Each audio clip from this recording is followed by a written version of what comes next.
ভাইয়া, তুমি আমাকে বিয়ে করবে? আমি তোমার সব কাজ করে দেব। তোমার প্যান্ট ধুয়ে দিব, তোমার খাবার বেড়ে দেব, তোমার মাথা টিপে দেব, আর তোমাকে অনেক ভালোবাসবো। সব কিছু করব। তুমি আমাকে বিয়ে করবে? পরন্ত বিকেলে নদীর পাড়ে বসে নদীর অপরূপ দৃশ্য দেখছিলাম। তখনই পেছন দেখে একটা বাচ্চা কণ্ঠের মেয়ে কথাগুলো বলে উঠল। পিছনে তাকিয়ে দেখি আমার চাচাতো বোন পুতুল, বয়স 7, তৃতীয় শ্রেণীতে পড়ে। এই বয়সেই প্রচণ্ড ইছড়ে পাকা হয়েছে। সবসময় আমার পিছনে ঘুরঘুর করে এবং ভালোবাসার কথা বলে। এটা আমাদের পরিবারের সবাই জানে। পুতুলের এমন পাগলামি দেখে কেউ কিছু বলে না, কারণ সে আমার ছোট চাচা চাচির একমাত্র মেয়ে। অনেক সাধনার পর পুতুলকে পেয়েছে তারা, এবং পুতুলে আমার মা বাবারও অনেক আদরের। বলা যায় আমার থেকেও বেশি প্রিয় সে। আমিও পিচ্চিটাকে কম ভালোবাসি না। যখন যা আবদার করে তখন তাই করি। সবাই পিচ্চিটার এমন পাগলামিগুলো মজা ভেবে উড়িয়ে দেই। সবাই ভাবি বড় হয়ে গেলে আর এমন পাগলামি করবে না। তবে ওর এমন পাগলামির পিছনে হয়তোবা দোষী আমি নিজেই, কারণ আমরা যৌথ পরিবার। আমার বাবা এবং ছোট চাচা, 2 ভাই তারা, আর বেঁচে আছে শুধু দাদি। পুতুলের যখন জন্ম হয় তখন ওকে আমি শখের বশবর্তী হয়ে কোলে নিয়েছিলাম। তখন আমি ক্লাস 3-তে পড়ি। ছোট বাচ্চাদের সবাই আদর করে, এটাই স্বাভাবিক। আমিও তার বিকল্প নয়। আমি প্রথমে পুতুলের কপালে একটা চুমু খাই, সঙ্গে সঙ্গে পিচ্চিটা নড়ে চড়ে উঠল। হয়তোবা ভালোবাসার প্রথম পরশ পেয়েছিল আমার, তাই কেঁপে উঠেছিল। তারপর যখন ওর গালে চুমু খেতে যাব তখনই ওর মুখটা ঘুরিয়ে নেয় এবং তার ঠোঁটে আমার ঠোঁট লেগে যায়। ঠিক সেই সময় থেকেই মেয়েটা আমার পিছনে লেগে আছে। হয়তো বাঁধনটা সেখানেই বেঁধে দিয়েছে উপর থেকে। জন্ম হওয়ার পর থেকে পিচ্চিটা খুব কাঁদছিল, কিন্তু যখনই আমার ঠোঁটের স্পর্শ পেল ঠিক তখনই কেন জানি না একদম কান্না বন্ধ এবং খিলখিল করে হাসতে লাগলো। সবাই এটা দেখে অবাক হয়েছিল বটে, কিন্তু আমিও সেদিন অনেকটা খুশি হয়েছিলাম। যেটা একজন মা করতে পারলো না, আমি সেটা করে দেখিয়েছি। দাঁত ছিল না, তবুও তার হাসিটা অনবদ্য। পিচ্চিটা দেখতে ছোট থেকেই একদম পুতুলের মতো, তাই আমি পিচ্চিটাকে পুতুল বউ বলে ডাকি। সবাই ওকে পুতুল বলে, আর আমি ডাকি পুতুল বউ বলে। আমি পুতুলের হাত একটু শক্ত করে ধরে কাছে টেনে বসালাম। দুধে আলতা গায়ের রং, তাই একটু ছোঁয়া পেতেই সাদা জায়গা লাল হয়ে গেছে। ওর কানটা একটু টেনে দিয়ে বললাম, এই ইছড়ে পাকা, তুই কি কখনো ঠিক হবি না? সবসময় তো পাকা পাকা কথা বলিস কেন? পড়ালেখা শেষ করে বিয়ের উপযুক্ত হয়ে বিয়ের কথা বলবি। পিচ্চিটা আমার কাছে আরো একটু চেপে বসলো। আমি পড়াশোনা শেষ করলে তুমি আমাকে বিয়ে করবে? মহা মুশকিলে পড়লাম তো। এ তো দেখে শুধু আমাকেই বিয়ে করতে চায়। আচ্ছা ঠিক আছে, আমি তোকে বিয়ে করব, তবে আগে তুই বড় হয়ে বিয়ের উপযুক্ত হবি তারপর। পিচ্চিটা ইয়াহু বলে চিৎকার করে ঠাস করে আমার গালে একটা চুমু খেয়ে বাড়ির দিকে দৌড় লাগালো। কি সাংঘাতিক মেরে বাবা! ইচ্ছে করছে এখনই ওকে ধরে দুঘা লাগিয়ে দেই। পরক্ষণেও টিড়িং বিড়িং করে লাফিয়ে দৌড়ানো দেখে আমার মুখে হাসি ফুটে উঠল। পিচ্চিটাকে মারামারি নিয়েও যত মুশকিল, কাউকে ওর গায়ে হাত লাগাতে দেই না। এমনকি পুতুলের মা বাবাও পুতুলকে মারার সাহস পায় না আমার ভয়, কারণ পুতুলকে শুধু আমি একাই মারি, আর কাউকে মারতে দেই না। মনে হয় পুতুল আমার নিজস্ব সম্পত্তি, তাই আমি একাই ওর উপর অধিকার খাটাতে পারে, আর কেউ পারে না। আমার এমন কাণ্ড দেখে সবাই শুধু হাসে। পুতুলকে যখন তার মা মারতো তখন প্রচণ্ড রেগে যেতাম। সেই থেকে আর চাচি পুতুলের গায়ে হাত তোলে না। সন্ধ্যার দিকে বাড়ি ফিরলাম। চাচিকে দেখলাম রান্নাঘরে, হয়তো চা নাস্তা বানাচ্ছে। আমি চাচির দিকে এগিয়ে গিয়ে প্রশ্ন করলাম, ছোট মা, পুতুল বউ কোথায়? ও মুগ্ধু বাবা, তুই এসেছিস? ঘরে গিয়ে দেখ, টিভিতে কার্টুন দেখছে। আমি কপট রেগে গেলাম। এটা কি তার টিভি দেখার সময়? তুমি ওকে পড়তে বসাওনি কেন? আমার কি সেই সাধ্য আছে যে ওকে পড়তে বসাবো? একমাত্র তুই তো পারিস। দাঁড়াও, ওর কান দুটো আমি মলে দিচ্ছি। এই বলে আমি ছোট চাচির ঘরে গেলাম। ঘরে গিয়ে তো আমি অবাক, কারণ পুতুল টিভি না দেখে বই নিয়ে পড়তে বসেছে। হয়তো আমার উপস্থিতি টের পেয়েছে। মেয়েটা আমাকে প্রচুর ভয় পায়। পুতুল আমাকে দেখে আহ্লাদি কণ্ঠে বলল, ভাই, আমার জন্য চকলেট নিয়ে এসেছো? পিচ্চিটার সব আবদারগুলোর মধ্যে অন্যতম একটা আবদার হলো তার চকলেট চাই। পড়া শেষ করে রাতের ডিনারের পর চকলেট পাবি, তুই পড়তে থাক, আমি হাত মুখ ধুয়ে আসছি। এই বলে আমি আমার রুমে এসে হাত মুখ ধুয়ে নিলাম। তারপর আবার ছোট চাচির ঘরে গেলাম বই নিয়ে। আমিও পড়ি এবং পিচ্চিটাকেও পড়াই। আমি এবার 9ম শ্রেণীতে পড়ি। আমি গিয়ে পড়ার টেবিলে বসলাম। পিচ্চিটাও সুরসুর করে আমার কাছে আসলো। পুতুল বউ, তোকে কালকে একটা কবিতা মুখস্থ করতে বলেছিলাম না, মুখস্থ হয়েছে? পিচ্চিটা মাথা বাঁকিয়ে উত্তর দিল, হ্যাঁ ভাইয়া, মুখস্থ হয়েছে। তাহলে এখন সেটা না দেখে খাতায় লিখে দে আমাকে। ঠিক আছে ভাইয়া। পিচ্চিটাকে কবিতা লিখতে দিয়ে আমি অঙ্ক কষতে লাগলাম, কিন্তু কিছুতেই অঙ্কটা সমাধান করতে পারছি না। খানিকক্ষণ পর মার ছোট মা নাস্তা নিয়ে আসলো। ছোট মাকে দেখার সঙ্গে সঙ্গে বললাম, দেখো না ছোট মা, আমি কিছুতেই অঙ্কটা মেলাতে পারছি না, একটু বুঝিয়ে দাও না। আমার ছোট চাচি মাস্টার্স কমপ্লিট করেছে আর আমার মা সামান্য একজন ইন্টার পাস, কিন্তু আমার ছোট চাচি কখনো আমার মাকে শিক্ষা নিয়ে খোঁটা দেয়নি, সবসময় বড় বোনের মতোই সম্মান করে। এতেই বোঝা যায় সে একজন সুশিক্ষিত। আমাদের সমাজে এমন হাজারো মানুষ আছে যারা নিজের থেকে স্বল্প শিক্ষিত মানুষদেরকে অপমান করে, মুখে মুখে অপমান না করলেও ব্যবহারে বুঝিয়ে দেয়। প্রাতিষ্ঠানিক শিক্ষা মানুষকে শিক্ষিত করে তোলে, কিন্তু অমানুষকে মানুষ করতে পারে না। তাই প্রাতিষ্ঠানিক শিক্ষার পাশাপাশি ভালো মানুষ হওয়াটাও জরুরি। শুধুমাত্র প্রাতিষ্ঠানিক শিক্ষা না থাকলে আপনি একটা মানুষকে মূর্খ বলতে পারেন না, বরং মূর্খ হচ্ছে তারাই যারা শিক্ষা এবং শিক্ষিতের মূল্য দিতে জানে না। চাচি আমার কাছে এসে টেবিলে নাস্তা রেখে মাথায় হাত বুলিয়ে বলল, বাবা আগে নাস্তাটা করে নাও দুজন, তারপর বুঝিয়ে দিচ্ছি। তারপর আমরা দুজন নাস্তা করলাম আর আমাদের দুই মা বসে গল্প করলো। আমাদের কাহিনীগুলো অনেক মজার। ছোট মা আমাকে পড়ায় আর আমি পিচ্চিকে পড়াই। নাস্তা শেষ করার পর ছোট মা আমাকে সুন্দর করে বুঝিয়ে দিয়ে রান্না করতে চলে গেল। আমরা পড়াশোনা করতে লাগলাম আর ওদিকে আমাদের দুই মা রান্না করতে লাগলো। পড়া শেষ করে পিচ্চিটাকে ড্রয়িং রুমে নিয়ে গেলাম।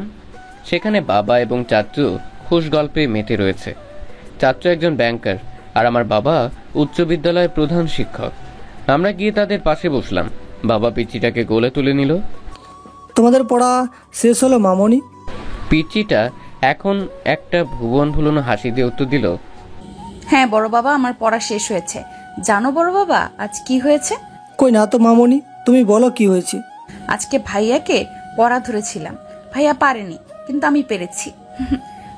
পিচ্চিটা কথাটা বলেই সে কি হাসি, ওর তালে তালে চাচু এবং বাবাও হেসে দেয়। মেয়েটা সবসময় চালাকি করার চিন্তায় থাকে। চাচু আমাকে জিজ্ঞেস করে, তা বাবা মুগ্ধ, তোমার পড়ালেখা কেমন চলছে? আমি মিষ্টি হাসি দিয়ে বলি, ভালো। আমি বাবাকে বললাম, বাবা আমার খাতা শেষ হয়ে গেছে, কিছু টাকা দাও, কাল আমি খাতা এবং ডায়েরি কিনবো।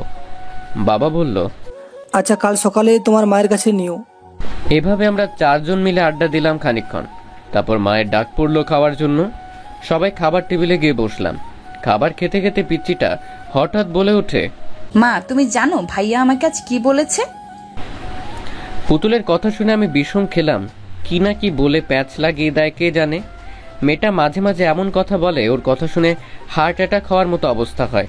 এখন না জানে কি বলে সেই ভয়ে গলায় ভাত আটকে গেল। কোনো মতে পানি খেয়ে ভাতটা নামিয়ে নিলাম। আমি চোখ পাকিয়ে পুতুলের দিকে তাকালাম। ছোট মা বলল, কি বলেছে? পুতুল খাওয়া বন্ধ করে বলল, ভাইয়া আজ বিকেলে নদীর পাড়ে বসেছিল। আমি সেখানে গিয়ে বললাম, ভাইয়া তুমি আমাকে বিয়ে করবে, আমি তোমার প্যান্ট ধুয়ে দিব, তোমার খাবার বেড়ে দেবো, তোমার সব কাজ করব। তখন ভাইয়া কি বলে জানো? সবাই জিজ্ঞাসু দৃষ্টিতে তাকিয়ে আছে পুতুলের দিকে। আমার তো চোখ বেরিয়ে আসার উপক্রম। তারপর ও নিজেই বলতে শুরু করলো, তখন ভাইয়া বলে আমি পড়াশোনা শেষ করে বড় হব, তারপর ভাইয়া আমাকে বিয়ে করবে। পুতুলের কথা শুনে সবাই হেসে দেয়। মা পুতুলকে কোলে নিয়ে বলে, তোমার ভাইয়া একদম ঠিক বলছে মামুনি, তুমি আগে পড়ালেখা শেষ করে বড় হও, তারপর তোমার ভাইয়ার সাথে তোমার বিয়ে দেবো, কেমন? পুতুল শুধু মাথা নাড়ালো। মেয়েটা এই বয়সেই বিয়ে নিয়ে এত পাকা পাকা কথা বলে, না জানি বড় হলে কি করে। এ তো আমাকে তুলে নিয়ে গিয়ে বিয়ে করবে। ছোট মা পুতুলের কান টেনে দিয়ে বলল, খুব পেকে গেছো তাই না? এবার পাকা পাকা কথা বন্ধ করে খাবার খেয়ে নাও চুপ করে। তারপর সবাই মিলে খাওয়া শেষ করলাম। খাওয়া শেষ করে আমি পিচ্চিটার হাতে দুটো চকলেট দিয়ে ঘুমোতে গেলাম। পিচ্চিটাও ঘুমিয়ে পড়ল। পরের দিন সকালে ঘুম থেকে উঠে মায়ের কাছে টাকা নিয়ে খাতা এবং ডায়েরি কিনতে গেলাম। খাতা কিনতে প্রায় হাফ কিলোমিটার যেতে হয়। সাইকেল নিয়ে তাড়াতাড়ি গেলাম, কিন্তু পিচ্চিটা যে এমন একটা কাণ্ড করবে ভাবতে পারিনি। খাতা এবং ডায়েরি আমার পড়ার টেবিলে রেখে গিয়েছিলাম গোসল করতে, কিন্তু এসে দেখি খাতা আছে, ডায়েরি নেই। পুরো ঘর তন্ন তন্ন করে খুঁজেও যখন ডায়েরিটা পেলাম না, তখন চিৎকার করতে লাগলাম। মা এসে বলল, কি হয়েছে? এভাবে সারের মতো চিৎকার করছিস কেন? আমি মাকে দেখে চুপসে গেলাম। বর্ত কণ্ঠে বললাম, আমার ডায়েরিটা কোথায় রেখেছো? আমি কিভাবে জানবো তোর ডায়েরি কোথায়? ভালো করে খুঁজে দেখ। এই কথা বলে মা চলে গেল। তারপর আর কোথাও খুঁজে পেলাম না ডায়েরিটা। ব্যাগে বই খাতা গুছিয়ে নাস্তা করতে গেলাম। নাস্তা শেষ করে এসে ব্যাগটা ঘাড়ে নিয়ে রওনা দিলাম স্কুলের পথে। আজ সকালে পিচ্চিটাকে দেখলাম না, হয়তো ঘুমোচ্ছিল। ওকে স্কুলে নিয়ে যাওয়ার জন্য ডাক দিয়েছিলাম বেশ কয়েকবার, কিন্তু আমার ডাকে সাড়া দেয়নি, তাই ছেড়ে চলে এসেছি। প্রথম পিরিয়ড শেষ হওয়ার পর স্যার যখন হোমওয়ার্ক দিল, আমি হোমওয়ার্ক নোট করার জন্য খাতা বের করতে গিয়ে দেখি ডায়েরিটা আমার ব্যাগের ভেতর। আশ্চর্য হয়েছিলাম আমি তো আসার সময় ডায়েরিটা ব্যাগে রাখিনি, তাহলে কে রাখলো? যাক, ভালোই হয়েছে। এটা ভেবে ভালো লাগছে যে আমার সদ্য কেনা নতুন ডায়েরিটা হারাইনি। আমি ডায়েরি খোলার পর সপ্তম আসমানে চলে গেলাম। প্রথম পৃষ্ঠায় বড় করে তাড়া ব্যাকা করে লেখা ভালোবাসি। লেখাটি দেখার সঙ্গে সঙ্গে আমি বেকুব বনে চলে গেলাম। এটা কে লিখলো এভাবে, তা আবার বাঁকা করে? তবে দেখে মনে হচ্ছে বেশ কাঁচা হাতের লেখা। আমি পরের পৃষ্ঠা উল্টালাম, একই অবস্থা। এভাবে প্রতিটি পৃষ্ঠাই শেষ করলাম, কিন্তু একটা পৃষ্ঠাও ভালো নেই। সব পৃষ্ঠাতেই বড় বড় করে লেখা ভালোবাসি। আমি ভালোভাবে খেয়াল করে দেখলাম লেখাগুলো ঠিক পিচ্চিটার হাতের লেখার মতো। আমি ভালোভাবেই বুঝতে পারলাম এটা পিচ্চিটার কাজ। একবার বাড়ি যাই, ওকে বুঝিয়ে দেবো এমন দুষ্টুমি করার ফল কি হয়। কোনো রকমের টিফিন পিরিয়ড পর্যন্ত ক্লাস করে পালিয়ে গেলাম। বাড়ি গিয়ে ব্যাগটা টেবিলের উপর রেখে আগে গোসল করে নিলাম, তারপর আনমনে খুঁজতে লাগলাম পিচ্চিটাকে, কিন্তু কোথাও খুঁজে পাচ্ছি না। ছোটো মাকে জিজ্ঞেস করলাম, ছোটো মা বলে জানে না। মাকে জিজ্ঞেস করলাম, মাও বলে জানে না। তাহলে কি পিচ্চিটা উধাও হয়ে গেল? পুরো বাড়ি খুঁজলাম, কিন্তু কোথাও পেলাম না। তারপর ভালোভাবে লক্ষ্য করলাম রান্নাঘরে মায়ের শাড়ির আঁচলটা বেশ লম্বা হয়ে আছে, আর তার নিচে ফুলে রয়েছে, আর কিছু একটা নড়াচড়াও করছে। আমার আর বুঝতে বাকি রইল না আমার জননী পিচ্চিটাকে সেফটি দিচ্ছে। পিচ্চিটা আমার ভয়ে লুকিয়ে আছে, হয়তো নিজেই তার কুকর্মগুলো মায়ের কাছে স্বীকার করেছে। আর সে যতই দোষ করুক না কেন, আমার জননী তো কিছুই বলবে না। আমি আস্তে ধীরে মায়ের পাশে গিয়ে দাঁড়ালাম। পাশের টেবিল থেকে একটা গাজর নিয়ে খেতে খেতে মাকে বললাম, মা কি করছো তুমি? দেখার পরেও জিজ্ঞেস করিস কি করছি? মানে বলতে চাইছি যে কি রান্না করছো? আমার পুতুল সোনা গাজরের হালুয়া খেতে চেয়েছে, তাই হালুয়া রান্না করেছি। এমন বজ্জাত মেয়েকে ঘটা করে হালুয়া খাওয়ানোর কি আছে? বাজার থেকে একটা লাঠি এনে লাঠির মার খাওয়াও। কথাটা আমি বিড়বিড় করেই বললাম, যেটা পরিষ্কার করে শুনতে পাইনি। মা কপাল কুঁচকে জিজ্ঞেস করে, কি বললি তুই? কিছু বলিনি তো। বললাম শুধু তোমার পুতুল সোনার জন্যই রান্না করো। আমি তো তোমার কেউ না, আমার জন্য রান্না করতে হবে না। এমন ভাবে বলছিস যেন তোকে রেখে শুধু একা পুতুলকেই দেই, তাই না? তুই তো বেশি খাস, তারপরেও হিংসা করিস। যা, এভাবে আমার মান সম্মানকে প্লাস্টিক বানিয়ে দিল। না, কথার প্রসঙ্গ চেঞ্জ করতে হবে। আর যত তাড়াতাড়ি হোক কৌশল করে পিচিটাকে বের করতে হবে। ওকে তো আর জোর করে মায়ের আঁচল থেকে বের করতে পারবো না। বুদ্ধি করতে লাগলাম কি করা যায়। পেয়েছি। মা জানো পুতুল বউয়ের জন্য কি নিয়ে এসেছি? কি এনেছিস? স্কুল থেকে আসার সময় ওর জন্য এক ব্যাগ চকলেট নিয়ে এসেছি, কিন্তু ওকে তো খুঁজেই পাচ্ছে না। যাই হোক, চকলেটগুলো ফেরত দিয়ে আসি। কেল্লা ফতে, ব্যাস কাজ হয়ে গেছে। চকলেটের কথা শোনার সাথে সাথে এক লাফ দিয়ে মায়ের শাড়ির আঁচল থেকে বেরিয়ে আসলো আর বলতে লাগলো, এই তো ভাইয়া, আমি এইখানে, আমাকে চকলেট দাও। পুতুল বুঝতে না পারলেও মা আর ছোট মা বেশ ভালোভাবে বুঝতে পেরেছে এটা পুতুলকে ধরার জন্য আমার একটা টোপ ছিল। এদিকে হাসতে হাসতে ছোট মার অবস্থা শেষ। ছোট মা হাসতে হাসতে পুতুলকে বলল, অবশেষে ধরা পড়লে ফাতে, এবার ঠেলা সামলাও। আমি পুতুলের হাত ধরে বললাম, চকলেট খাবি তাই না? হ্যাঁ খাবো, দাও। চল আমার ঘরে, সেখানে তোকে অনেক যত্ন করে চকলেট খাওয়াবো। লাফাতে লাফাতে আমার ঘরে আসলো, তারপর দরজাটা লাগিয়ে দিয়ে শুরু হয়ে গেল ধূপ ধাপ শব্দ। মায়ের হবে, কোনো আওয়াজ হবে না। কিছুক্ষণ পর দরজা খুলে দিলাম। পিচিটা হাওমাও করে কাঁদতে কাঁদতে চলে গেল ঘরে। এখন ঘরে গিয়ে শুয়ে শুয়ে কান্না শুরু করে দেবে। মা আমাকে বকলো কিছুটা, একটা থাপ্পড়ও মেরেছে। তারপর আমি খাবার না খেয়ে ঘুমিয়ে পড়লাম। বিকালে ঘুম থেকে উঠে শুনলাম পিচ্চিটা নাকি কিছু খায়নি। বেশ খারাপ লাগলো আমারও, মনটা খারাপ হয়ে গেল। আমার কারণে কিছু খায়নি মেয়েটা, এখন নাকি ঘুমোচ্ছে। আমার কাছে গিয়ে বসলাম, ডাকতে লাগলাম আদুরে কণ্ঠে। আমার ডাকে পিচ্চিটার ঘুম ভেঙে গেল। হাতের উল্টো পিঠ দিয়ে চোখ দুটো ডলতে ডলতে আমার দিকে তাকায়। আমাকে দেখার সাথে সাথেই মুখ ফিরিয়ে নেয় অভিমানে। এইটুকু মেয়ে, অথচ অভিমানটা তার অনেক বড়। আমি পিচ্চিটাকে আমার দিকে ঘুরিয়ে নিয়ে বললাম, কিরে আমার পুতুল বউ, আমার সাথে কথা বলবি না? আমার পুতুল বউটা পাহাড় সমান অভিমান মুখে জড়ো করে বলল, আমি তোমার সাথে কোনো কথা বলবো না, তুমি পচা, আমাকে শুধু মারো। কথাটি বলে আমার পুতুল বউটা ফুপিয়ে ফুপিয়ে কেঁদে ওঠে। ওর এমন কান্না দেখে আমার মনটা ডুকরে উঠল। এর আগে ভাবে কখনো কাঁদেনি মেয়েটা, হয়তো আজ একটু বেশিই শাস্তি দিয়ে ফেলেছি। পিচিটা বুকের সাথে জড়িয়ে ধরে বললাম, তোকে কথা দিলাম আর কখনো মারবো না, চল আমরা ঘুরতে যাই। সত্যি আমাকে আর কখনো মারবে না? আমাকে সাইকেলে নিয়ে ঘুরবে? হ্যাঁ সত্যি, তোকে আর মারবো না। আর হ্যাঁ, তোকে সাইকেলে নিয়ে ঘুরবো। পিচিটা ঠাস করে আমার গালে একটা চুমু খেলো। ওর পাগলামিগুলো আমাকে অনেক স্বস্তি দেয়। মাঝে মাঝে মনে হয় সারা জীবন এভাবে ওর পাগলামিগুলো সহ্য করে যায়। মাঝে মাঝে ভাবি, এভাবে যদি কেটে যেত সারাটি জীবন, তাহলে কতই না ভালো হতো। মানুষের জীবনের সব চাওয়া পাওয়াগুলো পূরণটা পায় না। তারপর আমরা দুজন ফ্রেশ হয়ে খাবার খেয়ে নিলাম। আমি খাইয়ে দিয়েছি পিচিটাকে।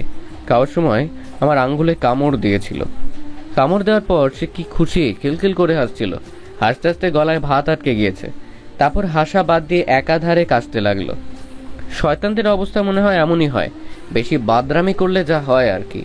তারপর পিচিটাকে সাইকেলে নিয়ে পুরো গ্রাম ঘুরতে লাগলাম। সাইকেলের পিছনে বসালে পড়ে যেতে পারে, তাই সামনে বসিয়ে নিয়েছি। আমি সাইকেল চালাচ্ছিলাম আর সে ননস্টপ বকবক করে যাচ্ছিল। চলার পথে আইসক্রিম, হাওয়াই মিঠাই, চকলেট অনেক কিছুই খেয়েছে।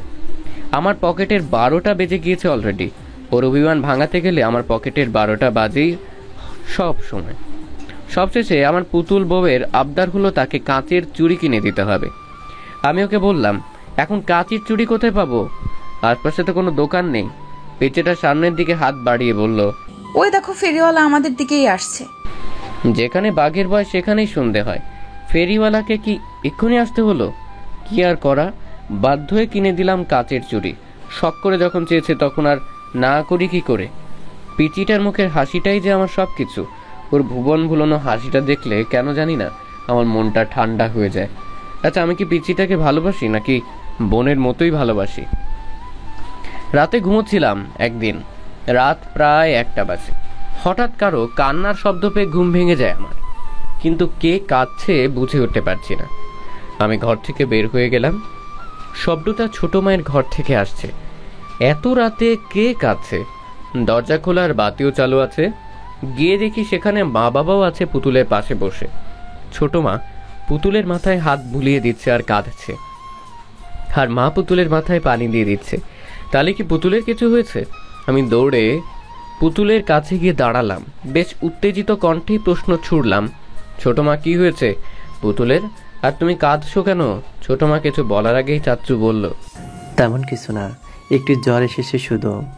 কথাটা শুনে আমার কেমন যেন খারাপ লাগলো। এখনকার জ্বর মোটেও সুবিধার নয়। যে মেয়েটা সারাদিন পুরো বাড়ি ছুটে বেড়ায়, এখন সেই মেয়েটাই কিনা নিস্তব্ধ হয়ে বিছানায় শুয়ে আছে। এটা কি আদৌ মানানসই? আমি আমার পুতুল বউয়ের মাথায় হাত দিয়ে দেখলাম জ্বর প্রচুর। প্রচণ্ড রাগ উঠল আমার। এতটুকু মেয়েকে কি এত কষ্টে রাখা ঠিক হচ্ছে? মা, পুতুল বউয়ের মাথার পানি মুছে দাও। কেন? আমি পুতুল বউকে ডাক্তারের কাছে নিয়ে যাব। এত রাতে ডাক্তার কোথায় পাবি? দোকান তো বন্ধ। দোকান বন্ধ হয়েছে বলে কি হাত গুটিয়ে বসে থাকবো? আমি আর কাউকে কিছু না বলে একটা তোয়ালে নিয়ে পুতুলের মাথার পানি মুছে দিয়ে ওকে কোলে নিয়ে ছুটতে লাগলাম। পেছন থেকে সবাই অনেক ডাকাডাকি করলো, কিন্তু কারো ডাকে সাড়া দিলাম না। তাই বাধ্য হয়ে বাবা এবং ছোট চাচু আমার পিছু পিছু আসতে লাগলো। এত রাতে পল্লী চিকিৎসকের দোকান বন্ধ, তাই বাধ্য হয়ে ছুটতে হলো হাসপাতালে পথে। হাসপাতাল প্রায় 1 কিলোমিটার, তবুও আমাকে থামা যাবে না। আমাদের বাড়ির প্রাণ পুতুল যদি ওর কিছু হয়ে যায় তাহলে আমাদের বাড়িটা নিষ্প্রাণ হয়ে যাবে। তখন কার সাথে আমরা খেলাধুলা করবো আর কাকেই বা এতটা ভালোবাসবো? পেছন থেকে বাবা এবং চাচু বারবার বলছে, পুতুলকে আমাদের কোলে দাও, আমরা নিয়ে যাচ্ছি, তুমি নিয়ে যেতে পারবে না এত দূর। কিন্তু আমি কারো কথা শুনছি না। একটা সময় আমি হাসপাতালে গিয়ে পৌঁছালাম। পুতুলকে নিয়ে সোজা একটা ডাক্তারের কেবিনে ঢুকলাম অনুমতি ছাড়াই। কেবিনে একজন মহিলা ডাক্তার বসেছিল। আমাকে দেখার সঙ্গে সঙ্গে বলল, এই কে তুমি, আর এভাবে একটা মেয়েকে নিয়ে কোথা থেকে এসেছো? আমি আন্টিটার কাছে গিয়ে কাঁদতে কাঁদতে বললাম, আন্টি আবার পুতুল বউকে সুস্থ করে দিন, ওর অনেক জ্বর এসেছে। আমার পিছু পিছু বাবা এসে বলল, মুগ্ধ, এভাবে কারো অনুমতি ছাড়া কেউ প্রবেশ করে? বাবা অনেকটা রেগেই তেড়ে আসতে লাগলো আমার দিকে। বাড়াবাড়ি ভালো, কিন্তু এতটাও বাড়াবাড়ি করা ভালো না, যেটাতে লোকে আমাদের মন্দ বলে।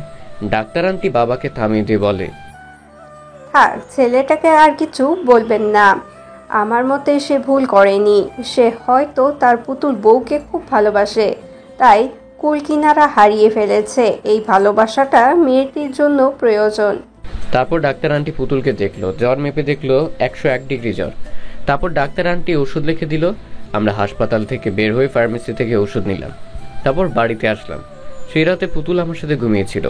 সকালে ঘুম থেকে উঠে দেখে আমার বুকে মাথা রেখে ঘুমিয়ে আছে। সেদিন আবারও তার মায়ায় পড়ে গিয়েছিলাম আমি। মেয়েটা বড্ড মায়াবী, ওর দুষ্টুমি সবাইকে মুগ্ধ করে দেয়। এভাবেই কেটে যেতে লাগলো প্রতিটি প্রহর। পিচ্চিটার সাথে খুনসুটিময় দিনগুলো পেরিয়ে যাচ্ছে। এভাবে কেটে গেল 1 বছর, কিন্তু এখনো পিচ্চিটার দুষ্টুমি কমেনি। একদিন কোচিং সেন্টারে পরীক্ষা দিচ্ছিলাম, হঠাৎ আবার পুতুল বউটা দৌড়ে আমার কাছে চলে আসলো। এমন আচমকা ঘটনার জন্য মোটেও প্রস্তুত ছিলাম না আমি।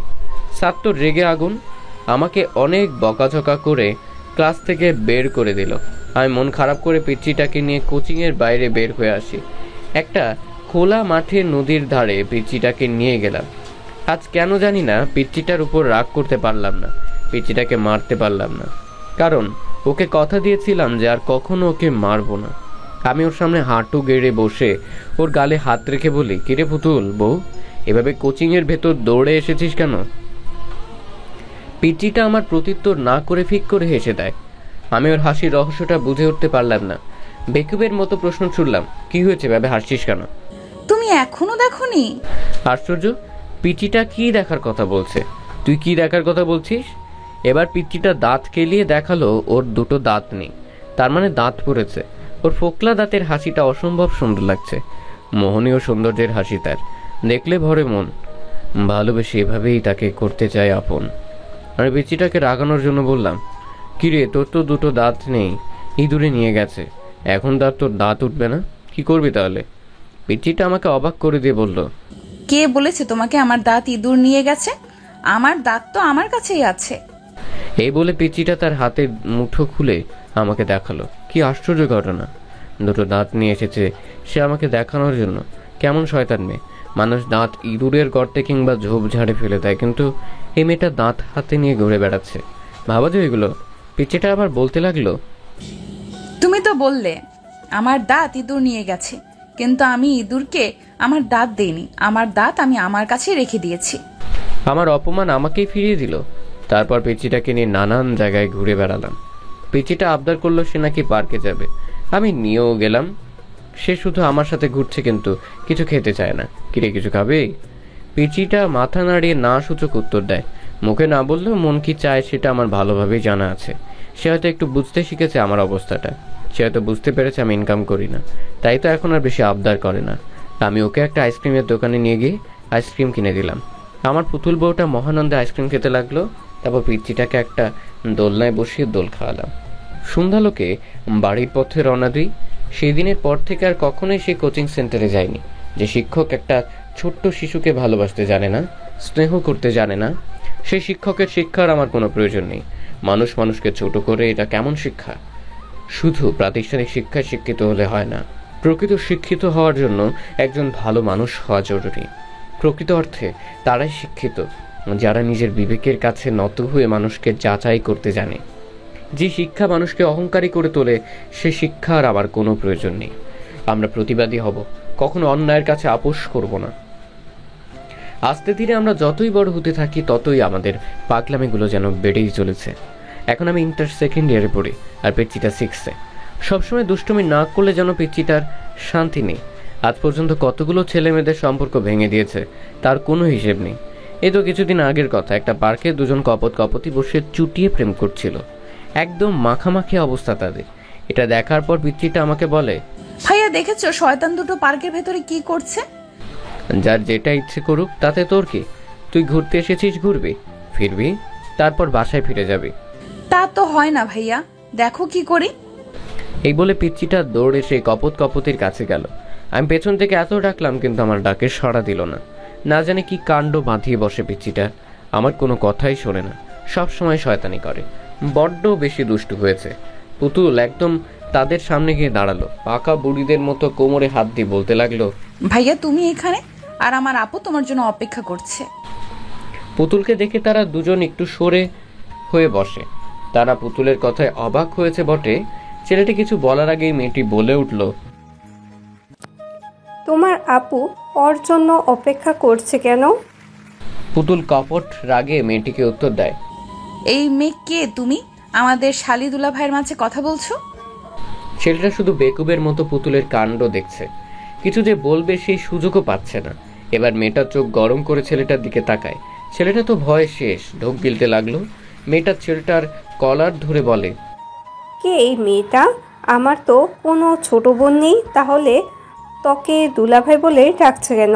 সত্যি করে বল, আর কার কার সাথে রিলেশন করিস? ছেলেটার যায় যায় অবস্থা, কোনো রকমে মুখ খুললো। বিশ্বাস করো বাবু, আমি আর কারোর সাথে রিলেশন করি না। তাহলে এই মেয়েটা তোকে দুলাভাই বলছে কেন? আর কোন মেয়ে তোর জন্য অপেক্ষা করছে? আমি জানি না কে এই মেয়ে, আর এটাও জানি না আমার জন্য কেউ অপেক্ষা করছে। তাদের কথার মাঝে পুতুল ডান হাত ঢুকিয়ে দিয়ে বলল, এই দুলা ভাই, তুমি মিথ্যা বলছো কেন? আমার আপুর সাথে 1 বছর প্রেম করে এখন অন্য মেয়েকে নিয়ে ঘুরছো? দাঁড়াও, আপুকে গিয়ে বলছি। এই বলে পুতুল সেখান থেকে আস্তে আস্তে কেটে পড়ল। এরই মধ্যে মেয়েটা সাংঘাতিক ঝগড়া বাঁধিয়ে ফেলেছে। কি সাংঘাতিক মেয়ে মাইরি! এতটুকু সময়ের মাঝে একটা সম্পর্কের 12টা বাজিয়ে দিল। পিচ্চিটা এমন ভাব নিয়ে আমার সামনে আসলো, মনে হয় কত বড় একটা মিশন সাকসেস করে এসেছে। আমার সামনে এসে মুখে হাত দিয়ে মুখ টিপে হাসতে লাগলো। পুরো কুচকে প্রশ্ন করি, এভাবে গাধার মতো হাসছিস কেন? ভাইয়া, তুমি বলেছিলে না যে আমি কোনো কাজেরই নই? দেখেছো আজ কত বড় কাজ করলাম। সরকারের উচিত আমাকে একটা নোবেল দেওয়া। বাঁধিয়ে দিয়ে আসলো মানুষের মধ্যে ঝগড়া, আর সে বলছে কিনা কত বড় একটা কাজ করে আসলো, আবার বড় মুখ করে নোবেলও চায়। এমন বিচ্ছু শয়তান কখনো দেখিনি আমি। পিচ্চির কথা শুনে ফিক করে হেসে দিই। এটা দেখে সেই ছেলে মেয়ে দুটো আমাদের দিকে অবাক হয়ে তাকায়। ছেলেটা মেয়েটাকে বলে, ওই দেখো, ওরা দুজন হাসাহাসি করছে, তার মানে তারা ইচ্ছে করে আমাদের মাঝে ঝগড়া বাঁধিয়ে দিয়েছে। এটা বলেই তারা দুজন আমাদের ধাওয়া করতে লাগলো। আমাদের আর পায়কে কোনো রকমে পিচ্চিটার হাত ধরে দে দৌড়। এই পিচ্চিটার জন্য কোথাও গিয়ে শান্তি নেই, কোনো না কোনো কাণ্ড ঘটাবেই। কোনো রকমে প্রাণ বাঁচিয়ে পালিয়ে এসেছি। এই কিছুদিন পর ঘরে বসে ফোনে গেমস খেলছিলাম। পিচ্চিটা কোথা থেকে যেন আসলো, খুব সাজুগুজু করে, মনে হয় কোনো অনুষ্ঠানে যাবে। ভাইয়া দেখো তো আমাকে কেমন লাগছে। আমি গেমের মধ্যেই মনোনিবেশ রেখে বললাম, অনেক সুন্দর লাগছে। উফ, ফোনটা রাখো তো। ফোনটা পাশে রেখে পিচ্চিটার দিকে তাকালাম। আচ্ছা রাখলাম, এবার বল কি বলবি? শুনেছো পাশের এলাকায় নাকি একটা মেয়ের বিয়ে? হ্যাঁ শুনেছি, তার বিয়ে, তাতে আমার কি? আর তুই এত সুন্দর করে সেজেছিস কেন? কোথাও যাবি নাকি? সেই বিয়ে বাড়িতে যাব বলেই তো সেজেছি। পিচ্চিটার কথা শুনে আমার চোখ দুটো একদম রসগোল্লার মতো হয়ে গেল। বিনা দাওয়াতে কেউ কিভাবে বিয়ের বাড়িতে যায়? কিন্তু তারা তো আমাদের দাওয়াত করেনি, বিনা দাওয়াতে কিভাবে যাবি? বিনা আমন্ত্রণে দাওয়াত খাওয়ার যে কি মজা তা তুমি বুঝবে না। এখন সুন্দর দেখে একটা পাঞ্জাবি পরে নাও তো। কি সাংঘাতিক কাহিনী! বিনা আমন্ত্রণে নাকি দাওয়াত খেতে যাবে? আমি যেতে পারবো না। ঠিক আছে, না গেলে নাই, আমি একাই যাব। এই বলে পিচ্চিটা যেতে লাগলো। আচ্ছা ঠিক আছে দাঁড়া, আমিও যাচ্ছি। কখন কি বিপদ ঘটায় তার কোনো নিশ্চয়তা নেই, তাই বাধ্য হলাম যেতে। কালো রঙের একটা পাঞ্জাবি পরলাম, তারপর দুজন মিলে ঘর থেকে বের হলাম। ঘর থেকে বের হতে না হতেই মা এবং ছোট মা সামনে পড়লো। মা আমাদের দুজনকে একসাথে দেখে বলে, কি রে, তোরা কোথায় যাচ্ছিস এভাবে সাজুগুজু করে? বিয়ের দাওয়াত খেতে যাচ্ছি গো বড় মা। পিচ্চিটার কথা শুনে মা এবং ছোট মা দুজন দুজনের মুখের দিকে বেকুবের মতো তাকিয়ে রইল। কোথায়? পাশের এলাকায়। কিন্তু তারা তো আমাদের বিয়েতে দাওয়াত করেনি। তোমাদের দাওয়াত করেনি তো কি হয়েছে? আমাকে তো পার্সোনালি দাওয়াত করেছে। কি বলিস এসব? তুই কোথাকার কোন প্রেসিডেন্ট যে আমাদের দাওয়াত না করে তোকে দাওয়াত করবে, তাও আবার পার্সোনালি? বড় মা, তুমি আমার মতো একজন ভদ্র সমাজসেবককে এইভাবে অপমান করতে পারো না। আমার সম্মানে লাগে। যে মেয়েটা মানুষের মধ্যে ঝগড়া বাঁধিয়ে দেয় সে বলছে কিনা সে একজন ভদ্র সমাজসেবক? মানা যায় এগুলো? ইছড়ে পাকা কি আর সাধে বলি? মা এবং বড় মা আর আমাদের পথ আটকালো না, কারণ তারা জানে তারা তাদের পুতুলের সাথে কখনো কথায় পেরে উঠবে না। পথে যেতে যেতে আমাদের কথোপকথন। ভাইয়া, আমরা গিয়ে কি দিয়ে খাওয়া দাওয়া শুরু করবো বলো তো? মুরগির রোস্ট নাকি গরুর কলিজার রোস্ট? তুই কি দিয়ে খাওয়ার চিন্তা করছিস, আর আমি চিন্তা করছি মায়ের খাওয়ার। কথাটি আমি মনে মনেই বললাম। আগে গিয়ে দেখ খেতে দেয় কিনা, তারপর ভাববি কি দিয়ে খাওয়া শুরু করবি। আর এসব কি আজগুবি খাবারের নাম বলছিস তুই? গরুর কলিজার আবার কখনো রোস্ট হয়? তাহলে ওটাকে কি বলে? কলিজা ভুনা বলে। ও, ওইটাই। আমাদের খেতে দেবে কিনা সেটাই জানা নেই, আর সেই কিনা কি দিয়ে খাওয়া শুরু করবে সেই চিন্তা করছে। আজ তো কপালে মায়ের আছে বিনা দাওয়াতে বিয়ে বাড়ি যাওয়ার জন্য। ভাইয়া কি বলছো অমন বিড়বিড় করে? ভাবছি রে বুড়ি। কি ভাবছো? এটাই ভাবছি যে 40 দিন পর আমাদের 40 কে খাবে। এবার কথা না বলে চুপচাপ বল। পিচিটা হয়তো আমার কথার মানে বুঝতে পারেনি, তাই চুপচাপ হাঁটা ধরলো। আজ আমার প্রথম অভিজ্ঞতা হবে বিনা আমন্ত্রণে দাওয়াত খাওয়ার। না জানি কপালে কি আছে, পিচিটা নিজেও মরবে আর আমাকেও মারবে। ভাগ্য করে পেয়েছিলাম এমন একটা পুতুল বউ যে সবসময় আমাকে বিপদে ফেলার চিন্তা ভাবনা করে। বিনা দাওয়াতে বিয়ে বাড়িতে এসেছি তো ঠিকই, কিন্তু কপালে যে কি আছে তা একমাত্র আল্লাহই জানে। কিরে, বিয়ে বাড়িতে তো চলে আসলাম, এবার কোন পরিচয় ঢুকবি? বরপক্ষ নাকি? আমার কথা শেষ করতে না দিয়েই পিচিটা বলে উঠল, না না, ভুলেও বরপক্ষের কথা বলা যাবে না, কারণ বরপক্ষ তো এখনো আসেইনি। যদি বরপক্ষের কথা বলি তাহলে তো পাবলিক আমাদেরকেই ধোলাই দেবে। এইটুকু মেয়ের মাথায় কি বুদ্ধি? আমাদের দুজনের কথোপকথনের মাঝে হঠাৎ একজন লোক আসলো। তোমাদেরকে তো আগে কখনো দেখিনি। কে তোমরা, আর কোন পক্ষ থেকে এসেছ? আমার গুরু যেহেতু আমার পুতুল বউ, সে সব সময় আমার আগে আগে যায়, তাই এবারেও সে নিজেই উত্তর দিল, আমাদের চিনবেন কিভাবে? আগে কখনো দেখেননি তো, তাই। আর আমরা কোনে পক্ষের লোক? কিন্তু তোমাদের দাওয়াত করেছি বলে তো আমার মনে হয় না। আঙ্কেল মনে হবে কিভাবে? আপনি যখন আমাদের বাড়িতে দাওয়াত দিতে গিয়েছিলেন তখন তো আমরা নানু বাড়িতে গিয়েছিলাম, তাই আমাদেরকে দেখেননি। কিন্তু তোমাদের মা বাবা কই? মা বাবা আমাদের জন্য ভেতরে অপেক্ষা করছে। এই ভাইয়া চলো, দেরি করলে আবার মা বকবে। এই বলে টানতে টানতে পিচিটা আমাকে ভিতরে নিয়ে যায়। তারপর একটা টেবিলে বসলাম। কিছুক্ষণ পর খাবার পরিবেশন করা হলো। দুজনে পেট ভরে খেলাম। তারপর স্থান ত্যাগ করি আমরা। গ্রামের পিচ ঢালা রাস্তায় হেঁটে চলেছি আমরা। রাস্তায় দুই ধারে সবুজ ফসলে ভরা, যতদূর চোখ যায় শুধু ফসল আর ফসল। গ্রামের মেঠো পথগুলো মানুষের মন ভালো করে দেওয়ার জন্য যথেষ্ট। রাস্তায় দুই ধারে দাঁড়িয়ে আছে লম্বা লম্বা ডাব গাছ। বসন্তের ছায়া লেগেছে প্রকৃতিতে। কোকিল তার নিজ কণ্ঠে গান গেয়ে বেড়াচ্ছে মনের সুখে। সৃষ্টির এমন মনোরম দৃশ্য বড়ই মনোমুগ্ধকর। ইচ্ছে করে হারিয়ে যায় এই সুন্দর প্রকৃতিতে, বিলিয়ে দেয় নিজেকে। মেঠো পথ ধরে বাড়ির উদ্দেশ্যে হাঁটছিলাম। হঠাৎ পিচ্ছিটা বলে উঠল, জোর বাঁচে বেঁচে গেছি, ধরা পড়লে কি যে হতো। কি আর হতো, মান সম্মান প্লাস্টিক হয়ে যেত। সম্মান আবার প্লাস্টিক? সিলভারের হয় নাকি?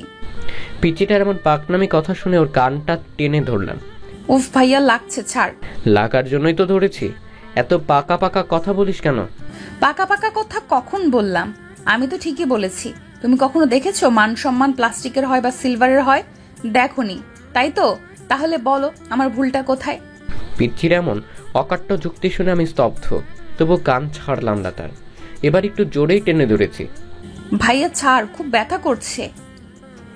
আমি কি তোমার ঘরের বউ নাকি যে যখন খুশি আমাকে মারবে? আমি পিচ্ছিটার কান ছেড়ে দিয়ে বললাম, তুই আমার ঘরের বউ হতে যাবি কেন? তুই তো আমার ঘরের কাজের বুয়া। কি বললে তুমি? আমি কাজের বুয়া? দাঁড়াও, দেখাচ্ছি তোমাকে মজা। এই বলে পিচ্ছিটা আমাকে ধাওয়া করতে লাগলো আর আমি দৌড়তে লাগলাম। বেশ খেপিয়ে দিয়েছি আমার পুতুল বউটাকে। এখন কোনোভাবেই তার হাতে নিজেকে ধরা দেওয়া যাবে না। ধরা দিলেই বিপদ, কারণ না জানি কতটা রেগে আছে, আর ধরতে পেলে ধোলাই তো অবশ্যই দেবে। দুজনেই প্রাণপণে ছুটছি। বিয়ে বাড়িতে যেটুকু খাবার খেয়েছি দৌড়াতে দৌড়াতে সব হজম হয়ে গেছে। তাহলে লাভটা কি হলো? আজ আমার পরীক্ষার রেজাল্ট দিয়েছে। ঘরে মন খারাপ করে বসে আছি আমি। এমন সময় পিচ্চিটা আসলো আমার ঘরে, এসে বলে, ভাইয়া তোমার তো আজকে রেজাল্ট দিয়েছে, কিন্তু তুমি মন খারাপ করে বসে আছো কেন? পুতুল, আমার মন খারাপ আছে, আমাকে একটু একা থাকতে দে, তুই যা। পুতুল কিছু না বলেই চলে গেল। ড্রয়িং রুমে মা এবং ছোট মা বসে গল্প করছিল। সেখানে গিয়ে মাকে বলল, বড় মা তোমার ছেলে পরীক্ষায় ফেল করেছে। দুজনে গল্প করছিল। পুতুলের এমন কথায় দুজনেই চমকে ওঠে। সবাই ভেবেছে এত ভালো একটা স্টুডেন্ট কিভাবে ফেল করতে পারে, যে কিনা প্রতিবার প্রথম হয়, এবার সে ফেল করলো। মুগ্ধ ফেল করেছে, তোমাকে কে বললো? কেউ বলেনি, কিন্তু তোমার ছেলে তো মন খারাপ করে বসে আছে। আমি গেলাম। মার কোনো কথা না বলে সোজা আমার ঘরে চলে আসে। এসে আমাকে একটা থাপ্পড় মারে। মায়ের এমন আচরণে প্রচন্ড অবাক হয়ে যায় আমি। মা তো কখনো আমাকে অকারণে মারে না, তাহলে আজ কেন মারলো বুঝতে পারলাম না আমি। আমি গালে হাত দিয়ে মাথায় নিচু করে শান্ত কণ্ঠে মাকে প্রশ্ন করি, মা তুমি আমাকে মেরেছো তাতে কোনো সমস্যা নেই, কিন্তু কেন মেরেছো সেই কারণটা বলো। মা কপট রেগে গিয়ে ঝাঁঝালো কণ্ঠে বলে, তুই এত বড় একটা সত্যি আমাদের কাছ থেকে লুকিয়েছিস, আবার সাধু সাজে প্রশ্ন করিস কেন মারলাম। আমি যত মায়ের ব্যবহার দেখছি ততই অবাক হচ্ছি। আগে কখনো মায়ের আচরণ এমন হয়নি, কিন্তু আজ হঠাৎ মায়ের কি হলো যার কারণে এতটা বাজে ব্যবহার করছে আমার সাথে। তবে মায়ের এমন অকারণে বাজে ব্যবহার আমাকে খুব আঘাত করছে। কোন সত্যিটা লুকিয়েছি আমি তোমার কাছ থেকে যার কারণে এতটা বাজে ব্যবহার করছো আমার সাথে? তুই যে ফেল করেছিস তা আমাদেরকে বলেছিস? এই কথাটাই শুনে সপ্তম আসমান থেকে পড়লাম। আমি কখন ফেল করলাম? আর মাকেই বা এই কথাটি কে বললো? তোমাকে এসব কথা কে বলেছে? পুতুল বলেছে। আজ পুতুল না বললে তো আমরা জানতেই পারতাম না তোর এই ঘটনা। তারপর মা আর কিছু বকা দিয়ে চলে গেল। আমি ঠায় দাঁড়িয়ে রইলাম। কিছুক্ষণ পর পুতুলকে ডাক দিলাম। পুতুল ও লক্ষ্মীমের মতো আমার ঘরে আসে। আমি পুতুলের হাত ধরে বিছানায় বসালাম। তুই নাকি মাকে বলেছিস যে আমি ফেল করেছি? তুমি মন খারাপ করে বসেছিলে, ভেবেছিলাম তুমি ফেল করেছো, তাই বলেছি। কিন্তু আমি তো ভাবিনি যে বড় মা তোমাকে মারবে। সরি ভাইয়া। পিচিটার এমন অসহায় মুখ দেখে আমি আর রাগ করে থাকতে পারলাম না। তবু বললাম, জানিস তো পুতুল, বেশি বাড়াবাড়ি কোনো কিছুতেই ভালো না, সেটা হোক ভালো কিংবা খারাপ। মজা করার একটা সীমা থাকে। শোন, তোকে একটা গল্প বলি। একটা রাখাল বনে ছাগল চড়াতে যেত। সে গ্রামের লোকেদের সাথে মজা করার জন্য বাঘ এসেছে বলে চিৎকার করতে লাগলো। রাখালের চিৎকার শুনে গ্রামের সবাই ছুটে আসলো তাকে সাহায্য করার জন্য, কিন্তু এসে দেখে সেখানে কোনো বাঘ নেই, উল্টো রাখাল হাসছে। এরপর আরও একবার রাখাল এভাবেই মজা করলো। গ্রামের লোকেরা ছুটে আসলো রাখালকে বাঁচাতে, কিন্তু রাখাল আবারও হাসতে লাগলো। এমনভাবে তৃতীয় দিন সত্যি সত্যি বাঘ চলে আসে এবং রাখাল প্রাণ বাঁচানোর জন্য চিৎকার করে সাহায্য চাইতে লাগলো। কিন্তু এবার গ্রামের লোকেরা মজা ভেবেই সাহায্য করতে এগিয়ে আসেনি, বাঘ রাখালকে খেয়ে নেয়।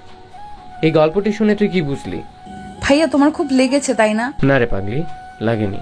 ওটা তো মায়ের ভালোবাসার পরশ ছিল, লাগবে কেন? এখন তুই যা। মা আমার যেই গালে থাপ্পড় মেরেছিল পুতুল ঠাস করে সেই গালে একটা চুমুকে চলে যায়। বুঝি নাই মেয়েটির কাণ্ডগুলো, কখন কি করে বোঝা মুশকিল। এত বড় হয়েছে এখনো, তবুও দুষ্টুমি গেল না। বিশেষ করে ওর এমন পাগলামিগুলোর জন্যই ওর উপর বেশিক্ষণ রেগে থাকতে পারি না। বিকেলবেলা মন খারাপ করে ড্রয়িং রুমে বসেছিলাম। মা বাবা খুশি মনে বাজার থেকে মিষ্টি নিয়ে বাসায় বাড়িতে ঢুকলো। বাড়িতে ঢুকেই দেখে মা মন খারাপ করে বসে রয়েছে। বাবা মায়ের পাশে গিয়ে বসলো। বাবা মিষ্টির প্যাকেট খুলে একটা মিষ্টি মায়ের দিকে এগিয়ে ধরে তারপর বলে, কি রেহানুমা, তুমি মন খারাপ করে বসে আছো কেন? আজ তো তোমার খুশি হওয়ার কথা, তা না করে তুমি মন খারাপ করে বসে আছো।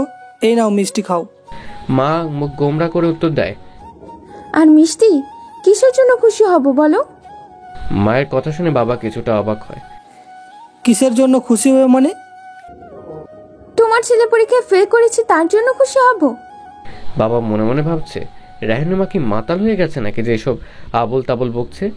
তোমার ছেলে প্রত্যেকবারের মতো এবারও জিপিএ 5 পেয়েছে, আর তুমি বলছো তোমার ছেলে ফেল করেছে? তোমাকে কে বললো এই কথাটি? বাবার কথা শুনে মায়ের হার্ট অ্যাটাক করার মতো অবস্থা। তুমি কি বলছো?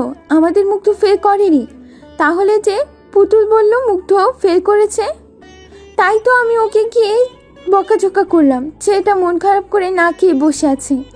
আমি ওকে মেরেছি তবুও কিছু বলেনি। আর আমি যে ওকে মারলাম ও বলবে না যে ওর রেজাল্ট ভালো করেছে?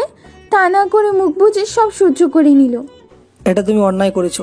না জেনে কাউকে কিছু বলা ঠিক না। আর আমাদের পুতুল মামনি তো সবসময় মজা করে, ওর কথা তোমার সিরিয়াসলি নেওয়া ঠিক হয়নি। সত্যি ছেলেটার প্রতি অবিচার করেছি, না জানি কতখানি অভিমান করে আছে তার মায়ের ওপর। আমাদের ছেলেকে আমি ভালোভাবে চিনি, ওকে যত শাসন করো না কেন, তুমি ওর মা। তুমি যদি ওর কপালে আদর করে একটা চুমু খাও তাহলেই দেখবে ওর সব রাগ অভিমান নিমেষেই শেষ হয়ে গেছে। এখন নাও মিষ্টি মুখ করো। আমাদের একমাত্র ছেলে এত বড় বড় উপহার দিচ্ছে আমাদেরকে। মা এবং বাবা একে অপরকে মিষ্টি খাইয়ে দেয়। তারপর মা একটা মিষ্টি নিয়ে আমার ঘরে আসে। এসে দেখে আমি মন খারাপ করে টেবিলে মাথা নুয়ে বসে আছি। মা বেশ কয়েকবার ডাক দেয় কিন্তু আমার কোনো সাড়া শব্দ নেই। মা চিন্তিত একটু এগিয়ে আসে, আমার মাথা তুলে ধরে দেখে আমি কাঁদতে কাঁদতে ঘুমিয়ে গিয়েছি। চোখের পানি শুকিয়ে গেছে। মা আমার চোখের পানি মুছে দিয়ে কপালে একটা ভালোবাসার পরশ দেয়। মায়ের চুমু খাওয়ার সঙ্গে সঙ্গে আমার ঘুম ভেঙে যায়। তাকিয়ে দেখি মায়ের চোখ দিয়ে পানি পড়ছে। আমি কখনোই মায়ের চোখে পানি সহ্য করতে পারি না, কিন্তু এখন আমার জননী আমার সামনে কাঁদছে। এটা আমার পৃথিবীর সবচেয়ে বড় কষ্টদায়ক একটা বিষয়। আমি মায়ের চোখের পানি মুছে দিয়ে বললাম, মা তুমি কাঁদছো কেন? কি হয়েছে তোমার? আমি তোর প্রতি অনেক বড় অবিচার করে ফেলেছি বাবা। আমি পুতুলের কথাকে সত্যি মনে করে তোকে মেরেছি, কিন্তু আমি তো জানতাম না তুই অনেক ভালো রেজাল্ট করেছিস। তোর বাবাই আমাকে বলল। কাঁদতে কাঁদতে কথাটি বলল, মা তুমি একদম কাঁদবে না। তুমি জানো না আমি তোমার চোখের পানি সহ্য করতে পারি না। তোমার চোখের পানির ফোঁটা একটা মুখ তোর চেয়েও দামি। প্লিজ আর কেঁদো না। মার কিছু না বলে আমাকে জড়িয়ে ধরে কেঁদে দেয়। আমিও মাকে জড়িয়ে ধরি। এমন সময় আমাদের পুতুল মহারানী সেখানে হাজির। সে প্রচণ্ড মন খারাপ করে এসেছে। সে বলে, বড় মা, আমার ভুল হয়ে গেছে, আমি বুঝতে পারিনি যে। মা পুতুলকে আর কিছু বলতে না দিয়ে পুতুলকেও আমাদের সাথে জড়িয়ে নেয়। এভাবে কিছুক্ষণ অতিবাহিত হওয়ার পর মা আমাকে এবং পুতুলকে একটা মিষ্টি ভাগাভাগি করে দেয়। তারপর মা আমাকে বলে, তুই কেন বলিসনি যে তুই জিপে 5 পেয়েছিস আর মন খারাপ করে বসেছিলি কেন? আমি জানি না কেন তোমাদেরকে বলিনি যে আমি ভালো রেজাল্ট করেছি, কিন্তু মন খারাপ করে বসেছিলাম একটা কারণে। আমাদের এলাকাতে কোনো ভার্সিটি নেই যে সেখানেই নিজের পড়ালেখাটা চালিয়ে যাব। এখন তো আমাকে তোমাদের ছেড়ে দূরে কোথাও গিয়ে পড়ালেখা করতে হবে, তাই মনটা খুব খারাপ। কখনো তোমাদেরকে ছেড়ে থাকিনি তো, তাই কষ্টটা একটু বেশি হচ্ছে। আমার পুতুল বউকে ছেড়ে কিভাবে থাকবো? ওর সাথে দুষ্টুমি করেই তো প্রতিটি প্রহর কাটে। মা আমার মাথায় হাত বুলিয়ে দিল। মন খারাপ কর না বাবা, তুই তো আর সারা জীবনের জন্য চলে যাচ্ছিস না। এই তো কিছু বছর পর, তারপরেই তো আবার চলে আসবি। আমি আর কিছু বললাম না। মা চলে যায়। সেদিন রাতে ঘরে শুয়ে শুয়ে একটা গল্পের বই পড়ছিলাম। হঠাৎ ছোট মা আমার ঘরে আসে। এসে আমার মাথার পাশে বসে আমার মাথাটা ছোট মায়ের কোলে তুলে নেয়। তারপর চুলে বিলি কাটতে শুরু করে। আমি কিছু বললাম না। চোখ দুটো পরম আয়েসে বন্ধ করে ছোট মায়ের আদর খেতে লাগলাম। হঠাৎ ছোট মা বলে ওঠে, বাবা মুগ্ধ। যখন ছোট মা একা থাকে তখন আমি ছোট মাকে শুধু মা বলেই ডাকি, আর যখন ছোট মা এবং মা একসাথে থাকে তখন ছোট মাকে ছোট মা বলে ডাকি। আমি চোখ দুটো বন্ধ রেখেই বলি, হ্যাঁ মা বলো। আমার মেয়েটা তোকে খুব জ্বালায়, তাই না বাবা? আজ আমার মেয়েটার কারণে তুই তোর মায়ের হাতে মার খেলি। আমি ছোট মায়ের কথা শুনে চট করে উঠে বসি। কপট রাগে বলি, এসব কি বলছো তুমি? যাকে নিয়ে জীবনের এতটা পথ পাড়ি দিলাম তুমি তাকেই দোষারোপ করছো? যার দুষ্টুমি না দেখলে আমার মন ভালো থাকে না, যার সাথে ঝগড়া না করলে আমার দিন কাটে না, তুমি তাকে দোষারোপ করছো? মা, আমি আমার পুতুল বউকে অনেক ভালোবাসি। ও যত বড়ই অন্যায় করুক না কেন, সব অন্যায় আমার কাছে খুবই তুচ্ছ এবং ছোট। আর মা আমাকে মেরেছে, তাতে কি হয়েছে? একটাই তো মেরেছে, তাতে কি এমনটা হয়েছে? তোমরা আমার গুরুজন, তোমরা আমার মাথার ছাদ। তোমরা আমাকে শাসন না করবে তো কে করবে? মা, তুমি জানো আমি কতদিন ধরে মায়ের হাতের মার খাইনি। তোমার মনে আছে ছোটবেলায় একবার গাছ থেকে পড়ে গিয়েছিলাম, ঠিক সেদিন মা আমাকে মেরেছিল। তখন আমার বয়স 7 বছর। আর আজ এতদিন পর মায়ের হাতে মার খেলাম। সেদিন মা মেরেছিল আমাকে, তবে সেটা তো রাগ করে মারিনি। আর কখনো যেন এমন কথা না শুনি। ছোট মা আমার থুতনিতে হাত বুলিয়ে বলে, তোর মতো এমন লক্ষ্মী একটা ছেলে যদি আমার হতো। ছোট মার কথা শুনে প্রচন্ড রাগ হয় আমার। কি বললে তুমি? আমার মতো লক্ষ্মী একটা ছেলে হতো? তাহলে আমি কার ছেলে? ও, তার মানে তুমি আমাকে নিজের ছেলে মনে করো না, তাই তো?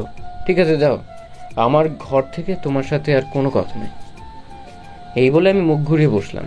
মানুষ ছোট বাচ্চাদের সাথে যেভাবে কথা বলে ছোট মাও সেভাবে বলতে লাগলো। ওলে বাবালে, আমার ছোনা বাবাটা রাগ করেছে। আচ্ছা, এই যে কান ধরলাম, আর কখনো এমন কথা বলবো না। এবার তো আমার দিকে ঘুরে তাকাও আমার লক্ষ্মী বাবাটা। ছোট মায়ের এমন তুতলামি দেখে ফিক করে হেসে দিলাম। ছোট মা যেভাবে কথা বলবে আমি কখনো ভাবতেও পারিনি। আমি ছোট মার দিকে ঘুরে আবার তার কোলে মাথা রাখলাম। আর কখনো এমন কথা বলবে না, তাহলে অভিমান করে অনেক দূরে চলে যাব। ঠিক আছে, আর কখনো এমন বলবো না। এমন সময় আমাদের পুতুল মহারানী সেখানে হাজির। বাহ, ছেলেকে পেয়ে এখন মেয়েকে ভুলে গিয়েছো, তাই না? চুপি চুপি ছেলেকে আদর করা হচ্ছে। ঠিক আছে, আর কখনো এমন কথা বলবো না। কেন রে, তোকে তো সব সময় আদর করি, তবুও মন ভরে না? তোর ভাই এত 2 দিন পরে চলে যাবে, তবুও এত হিংসা করিস? আচ্ছা আয়, তোকেও আদর করে দিচ্ছি। পিচ্চিটাও এসে ছোট মায়ের কোলে মাথা রাখলো। যে ঠিক আছে, আমি কোথাও যাব না। ছোট মাকে কিন্তু বলতে দিলাম না, কারণ আমার দূরে কোথাও যাওয়ার কথা শুনলে পিচ্চিটা হয়তো অনেক পাগলামি করবে, তাই না বলাই শ্রেয়। ছোট মা বলল, আচ্ছা তোরা থাক, আমি আজ তোদের প্রিয় খাবার খিচুড়ি রান্না করব। খিচুড়ির কথা শুনে আমরা দুজনেই হাঁ করে রইলাম। এটা দেখে ছোট মা হেসে দেয়। ছোট মেয়ের হাতের খিচুড়ি অনেক মজার হয়। আজ নিজের প্রিয় মুখগুলোকে ছেড়ে চলে যেতে হচ্ছে অচেনা অজানা এক জায়গায়, যেখানে থাকবে না আমার প্রিয় মানুষগুলো। পিচিটাকে ছেড়ে যেতে অনেক কষ্ট হচ্ছে আমার। পরিস্থিতি এতটাই নিষ্ঠুর যে প্রিয় মানুষগুলোকে দূরে ঠেলে দেই। আমি যখন কাঁধে ব্যাগ ঝুলিয়ে বাড়ি থেকে বের হই, তখন পিচিটা আমাকে জড়িয়ে ধরে অনেক কেঁদেছে। বারবার বলছিল পিচিটা আমাকে জড়িয়ে ধরে অনেক কেঁদেছে, বারবার বলছিল আমাকে ছেড়ে যেও না। জানালার ধারে বসে এসব কথা ভাবতে ভাবতে নিজের শহরে চোখ বুলিয়ে নিলাম একবার। জানি না কখন চোখ দুটো লেগে গিয়েছিল। আমি আসার পর নাকি পুতুল কাঁদতে কাঁদতে জ্ঞান হারিয়ে ফেলেছিল। এই কথাটি আমাকে কেউ বলেনি। হঠাৎ কারো চিৎকারে ঘুমটা ভেঙে গেল। তাকিয়ে দেখি হেল্পার। জানালার দিকে তাকিয়ে দেখি আমি বাবার দেওয়া ঠিকানায় চলে এসেছি। বাস থেকে নেমে একটা রিক্সা নিয়ে বাবার দেওয়া ঠিকানায় চলে গেলাম। কলিং বেল বাজানোর কিছুক্ষণ পরে একটা মেয়ে এসে দরজা খুলে দিল। কে আপনি আর কাকে চাই? দরজাটা খুলে দিয়ে কথাটি বলল মেয়েটি। আমি শান্ত কণ্ঠে জবাব দিলাম, জি আমি মুগ্ধ। এটা আসলাম চাচার বাড়ি না? মেয়েটি কিছু বলার আগেই বাড়ির ভিতর থেকে একটা শব্দ ভেসে আসলো। কে এসেছে রে মা? মেয়েটি আমাকে দরজায় দাঁড় করিয়ে রেখে উত্তর দিল, মুগ্ধ নামের একটি ছেলে এসেছে, তোমাকে খুঁজছে। আরে ওকে বাইরে দাঁড় করিয়ে রেখেছিস কেন? ভেতরে নিয়ে আয়। এবার মেয়েটি আমার দিকে তাকিয়ে বলল, চলুন ভেতরে, বাবা আপনাকে ডাকছে। আমি অনুমতি পেয়ে ভেতরে গেলাম। সোফায় একজন মহিলা এবং পুরুষ বসে আছে। সম্ভবত মেয়েটির বাবা মা হবে। আমি তাদের সামনে গিয়ে সালাম দিলাম। চাচা সালামের জবাব দিয়ে বলল, তা বাবা তুমি রায়হানের ছেলে মুগ্ধ? আমি মাথা নাড়িয়ে হ্যাঁ সূচক উত্তর দিলাম। পরিচিত হও, ইনি হলো তোমার চাচি, ও হলো আমাদের মেয়ে রীতা। ভদ্রমহিলা এবং মেয়েটি দেখিয়ে দিয়ে বলল। মেয়েটি প্রথম থেকে আমার দিকে হিংসে ভরা দৃষ্টিতে তাকিয়েছিল। তবে কি মেয়েটির চোখে আমি বিষাক্ত কাটা হয়ে গেলাম? পরিচয় পর্ব শেষ করে চাচা আমাকে বলল, ও হলো আমাদের মেয়ে রীতা। এখন গিয়ে হাত মুখ ধুয়ে একটু বিশ্রাম নিয়ে খাবার খেয়ে নাও। রীতা, মুগ্ধকে গেস্ট রুমে নিয়ে যাও। মেয়েটি আমাকে একটা রুমে নিয়ে এসে বাথরুমে দেখিয়ে দিয়ে চলে গেল। আমি ব্যাগটা বিছানায় ছুঁড়ে মেরে বাথরুমে গিয়ে ফ্রেশ হয়ে নিলাম। তারপর বিছানায় শরীরটা এলিয়ে দিলাম। হঠাৎ শুনতে পেলাম, বাবা এই ছেলেটা কি আমাদের সাথে থাকবে? মনে হলো রিক্তা নামের মেয়েটি কথাটি বলল। আমার একটু বেশি কৌতূহল জাগলো মনে তাদের কথোপকথন শুনবার। ছেলেটি আমাদের সাথেই থাকবে। কিন্তু বাবা ছেলেটাকে দেখে আমার সুবিধার মনে হচ্ছে না, তুমি ওকে অন্য কোথাও থাকতে বলো। কি বলছো এসব? ও আমার ছোটবেলার বন্ধুর ছেলে। ওর বাবা আমায় জীবনে কতটা অবদান রেখেছে তা তোমাকে বলে শেষ করতে পারবো না। আর অচেনা শহরের ছেলেটা কোথায় যাবে? আমি এত কিছু জানি না, তুমি ওকে তাড়িয়ে দাও। কেন এমন পাগলামি করছো তুমি? আমার কাছে তো মুগ্ধকে খারাপ লাগছে না। এবার রিক্তার মা বলে ওঠে, তোমার মেয়ে তো ঠিকই বলেছে, এভাবে অচেনা একটা ছেলেকে বাসায় জায়গা দেওয়াটা মোটেও ঠিক হবে না। তাছাড়া সে তোমার বন্ধুর ছেলে বলে কি তোমাকে উদ্ধার করে দিয়েছে নাকি? আমারও ছেলেটাকে ভালো লাগেনি, বলা তো যায় না কখন কি বিপদ ঘটিয়ে বসে। আমাদের ঘরে এত বড় একটা মেয়ে। ভদ্রমহিলার কিছু বলার আগেই চাচা বলল, তুমি চুপ করবে? সব সময় শুধু উল্টাপাল্টা চিন্তা করো। ছেলেটির মধ্যে কি এমন খারাপ দেখলে যে যার জন্য মনে হলো সে এতটা জঘন্য কাজ করতে পারে? মানুষকে ভালোবাসতে শিখো, তাহলে এই না মানুষের মর্মটা বুঝবে। রিক্তা বলে ওঠে, বাবা তুমি ওকে অন্য কোথাও থাকতে বলো, না হলে আমি কিন্তু এখানে থাকবো না। এই কথা বলে রিক্তা চলে যায় তার ঘরে। ভদ্রমহিলা আর থাকলো না, স্থান ত্যাগ করে। আমি ঘরে ঝুলানো ঘুরতে থাকা ফ্যানের দিকে তাকিয়ে নিজেই নিজেকে বলতে লাগলাম, মানুষ কতটা বিচিত্র হতে পারে। তা না হলে একটা অচেনা মানুষকে নিয়ে এতটা জঘন্য ভাবনা কিভাবে মনের মধ্যে পুষতে পারে? তাদের কথোপকথন শুনে আমার খুব একটা খারাপ লাগলো না, কারণ জীবনে যতটুকু পথ পাড়ি দিয়েছি এতেই পৃথিবীর মানুষ সম্পর্কে বেশ ভালোই ধারণা পেয়েছি। পৃথিবী যতটা না অদ্ভুত, তার থেকেও বেশি অদ্ভুত এই পৃথিবীতে বসবাসরত মানুষরা। আমি বুঝে গিয়েছি এখানে আমার থাকা হবে না, আর থাকলেও খুব সংগ্রাম করে থাকতে হবে। আর আমার মনে হয় সংগ্রামের কোনো মানেই হয় না। মাঝে মাঝে কিছু কিন্তু জায়গায় প্রতিবাদ না করাই ভালো। এতে বোঝা যায় কোনটা মুখোশধারী মানুষ আর কোনটা ভালো মানুষ। আমি মুঠোফোনটি হাতে নিয়ে মাকে কল করলাম। দুবার রিং বাজতেই কলটা রিসিভ করলো। আমি কিছু বলার আগেই মা বলল, তুই ঠিকঠাক ভাবে পৌঁছে গিয়েছিস তো বাবা? যেতে কোনো অসুবিধা হয়নি তো? মায়ের কথা শুনে নিঃশব্দে একটা মুচকি হাসি দিলাম। মায়ের কাছে এখনো সেই ছোট্ট মুগ্ধই রয়ে গেলাম। পৃথিবীর সকল মা বাবার কাছে তাদের সন্তানরা ছোটই থেকে যায়, বড় হয়ে যায় তো শুধু সন্তান নামক কিছু অমানুষরা, যারা মা বাবার উপর অত্যাচার করে। হ্যাঁ মা, আমার আসতে কোনো অসুবিধা হয়নি। বাড়ির সবাই কেমন আছে মা? সবাই ভালো আছে, কিন্তু পুতুল কেঁদেই চলেছে। কাঁদতে কাঁদতে জ্ঞান হারিয়ে ফেলেছিল একবার। কথাটি শুনে আমার হাসি মুখটা মলিন হয়ে গেল। ভাঙা কণ্ঠে বললাম, কি বলছো এসব? পুতুল জ্ঞান হারিয়ে ফেলেছে আর তোমরা আমাকে বলনি? বললে কি হতো? চিন্তা ছাড়া কি আর কিছু করতে পারতি? এখন কি করছে? এখন একটু ঘুমিয়েছে। আচ্ছা মা, বাবা কোথায়? এই তো আমার পাশে, নে কথা বল। এই বলে মা বাবার হাতে ফোনটি দিল। হ্যাঁ বাবা, বলো, কি খবর তোর? ভালো বাবা। বাবাকে কিছু বলতে গিয়ে আটকে গেলাম। কিরে, কিছু বলবি? বাবা, আমি এখানে থাকতে চাই না। কেন? বাবা, আমি এখানে থাকতে পারবো না। এদের বাসা আমার পছন্দ হয়নি। তাহলে তোর আঙ্কেলকে বল একটা বাড়ি দেখতে। ঠিক আছে বাবা। তারপর টুকিটাকি কথা বলে কল কেটে দিলাম। যাক, একটা ব্যবস্থা হয়ে গেল। কিছুক্ষণ পরে রিক্তা ডাকতে এলো খাবার খাওয়ার জন্য। আমি কিছু না বোঝার ভান করে খাবার খেতে গেলাম। তোমার বাবা বলল তুমি নাকি আমাদের সাথে থাকবে না। কেন বাবা, এখানে কি তোমার অসুবিধে হবে? খাবার খাওয়ার সময় চাচা এক কথাটি বলল। না চাচা, কোনো সমস্যা নেই। তাহলে যে তোমার বাবা বলল তুমি এখানে থাকবে না? আসলে আমি একলা থাকতে একটু বেশিই পছন্দ করি, তো তাই এই জন্য বাড়িতে কেউ আমাকে বেশি ডিস্টার্ব করতো না। আচ্ছা, যেমনটা তোমার ইচ্ছে। তারপর সবাই খাওয়া শেষ করলাম, কিছু সময় বিশ্রাম নিলাম। তারপর আমি রিক্তা এবং চাচা বের হলাম বাসা দেখার জন্য। তাদের পাশেই বাসাটা। একটা মানুষ, তাই বেশি দেখাশোনা করলাম না। সন্ধ্যার মধ্যে সবকিছু গোছগাছ করে নিলাম। আমার পুতুল বউয়ের সাথে কথা বলবো বলে কল দিলাম মাকে। মা বলল, বাবা, তোর বাড়ি পছন্দ হয়েছে? হ্যাঁ মা, হয়েছে। আচ্ছা মা, পুতুলকে এখনো ঘুমোয়? না, ঘরে বসে আছে মন খারাপ করে। আচ্ছা, ফোনটা পুতুলকে দাও। মা পুতুলের কাছে গিয়ে বলল, পুতুল মামুনি, তোমার ভাইয়া ফোন করেছে, তোমার সাথে কথা বলবে। না, আমি কথা বলবো না। ফোনের ওপাশ থেকে আমি স্পষ্ট নাক টানার শব্দ পাচ্ছি। তার মানে পুতুল এখনো কাঁদছে। মাকে বললাম, মা পুতুলকে বলে দাও আমার সাথে কথা না বললে আর কখনো বাড়ি ফিরবো না।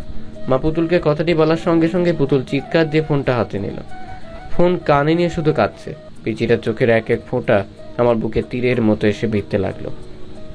জানি না পিচিটার চোখের পানি আমাকে কেন এতটা আঘাত করে। আমি চোখের কোনায় জমে থাকা ফোঁটা ফোঁটা পানি মুছে নিলাম। আমার পুতুল বউটা কি এভাবে কাঁদবে নাকি আমার সাথে কথা বলবে? আমি তোমার সাথে কোনো কথা বলবো না। তুমি খুব পচা। আমাকে একা ফেলে চলে গেছো। এখন আমি কার সাথে খেলবো? আমাকে কে পড়াবে? আমাকে তো তুমি ছাড়া আর কেউ পড়াতে পারে না। কথাগুলো বলে ডুকটে ডুকটে কেটে উঠে পুতুল। ওর এমন বেদনাদায়ক কথাগুলি আমার বুকের ভেতরটাকে দুমড়ে মুচড়ে দিল। ইচ্ছে করছে এখনই ছুটে চলে যায় পিচিটার কাছে। পুতুল বউ, তুই যদি আর একবার কাঁদিস তাহলে আমি আর কখনো বাড়ি ফিরবো না বলে দিলাম। কথাটি বলার সঙ্গে সঙ্গেই কান্না বন্ধ। যাক, ওষুধ কাজে দিয়েছে তাহলে। আমি আবার বললাম, তুই জাদু দেখবি? তুমি তো অনেক দূরে, তাহলে দেখবো কিভাবে? চাইলেই যায়। আমার পড়ার টেবিলের ড্রয়ারে গিয়ে দেখ, তোর জন্য চকলেট রাখা আছে। আর প্রতিদিন সকালে গিয়ে দেখতে পারবি তোর জন্য চকলেট রাখা থাকবে। কিন্তু তুমি তো অনেক দূরে, তাহলে কে আমার জন্য চকলেট রাখবে? এটাই তো জাদু। তুই যখন ঘুমিয়ে পড়বি তখন একটা পড়ে গিয়ে চকলেট রাখবে তোর জন্য। পিচিটার কোনো কথা না শুনে ফোন রেখে দৌড় দিল আমার ঘরে। চকলেটের জন্য একদম পাগলি। দীর্ঘ 5 বছর পর আজ বাড়িতে ফিরছি। নিজের অনুভূতিটা আজ অন্যরকম লাগছে। প্রিয় মানুষের মুখগুলো দেখবো বলে। আজ আবার সেই আমার পিচ্চিটাকে দেখতে পাবো। না জানি পিচ্চিটা কতটা বড় হয়ে গেছে। আমাকে দেখলে কি চিনতে পারবে নাকি আমি তাকে দেখলে চিনতে পারবো? জানি না কি উপহার অপেক্ষা করছে আমার জন্য। দীর্ঘ সময় জার্নির পর বাড়ির সামনে এসে নামলাম। সবকিছু তো কতটা পরিবর্তন হয়ে গেছে। পুরো পৃথিবীটা যদি পরিবর্তন হয়ে যায় তাহলে মানুষগুলো পরিবর্তন হতেই বা ক্ষতির কি? আমি বাড়ির সামনে গিয়ে দাঁড়ালাম। কিছুটা অবাক হয়ে যাই বটে, কারণ আমাদের বাড়ির সামনে এক ঝাঁক মেয়ে ফুটবল খেলছে। তাদের মধ্যে রয়েছে একটা বড় মেয়ে। মেয়েটাকে ঠিকমতো দেখা যাচ্ছে না। আমি আর সেদিকে না তাকিয়ে বাড়ির দিকে অগ্রসর হলাম। হঠাৎ মাথায় ভারী কিছুর আঘাত পেলাম। মাথাটা বন বন করে ঘুরতে লাগলো। পিছনে ঘুরে দেখি বড় মেয়েটি দৌড়ে আসছে আমার দিকে ফুটবল নেওয়ার জন্য। তার মানে এই মেয়েটার কাজ এটা। ভারী বজ্জাত মেয়ে তো, চেনা নেই জানা নেই হুট করে একজন অপরিচিত মানুষকে বল দিয়ে আঘাত করলো। মেয়েটি আমার সামনে এসে বল করিয়ে নেওয়ার পর আমার দিকে তাকালো। আমি কিছু বলতে যাব তার আগেই মেয়েটি আমাকে জড়িয়ে ধরলো। আচমকা এমন ঘটনার জন্য মোটেই প্রস্তুত ছিলাম না। মেয়েটি হঠাৎ আমাকে জড়িয়ে ধরলো কেন? কে এই মেয়েটি? এসব নানান চিন্তা ঘুরপাক খেতে লাগলো আমার মাথায়। ইতিমধ্যে আমার পুরো শরীরটা অবশ হয়ে যেতে শুরু করে। মনে হচ্ছে অনেক পুরনো কিছুর সঙ্গে আমার সংঘর্ষ হয়েছে, যার জন্য মনের ভিতর অজানা শিহরণ বয়ে যাচ্ছে। হঠাৎ আমার বুকে ভেজা অনুভব করলাম। মনে হচ্ছে মেয়েটি কাঁদছে, কিন্তু কেন কাঁদছে? সবকিছু আমার অজানা। আমার এগুলোকে জানবার খুব ইচ্ছে জাগছে মনে। এত করে হুঁশ এলো আমার। আমি মেয়েটির মাথা আমার বুক থেকে তুলে দেখলাম মেয়েটির চোখ জোড়া আবছা লাল হয়ে গেছে। আমি কণ্ঠে জোরে এনে বললাম, এ কি, আপনি কাঁদছেন কেন? কি হয়েছে আপনার?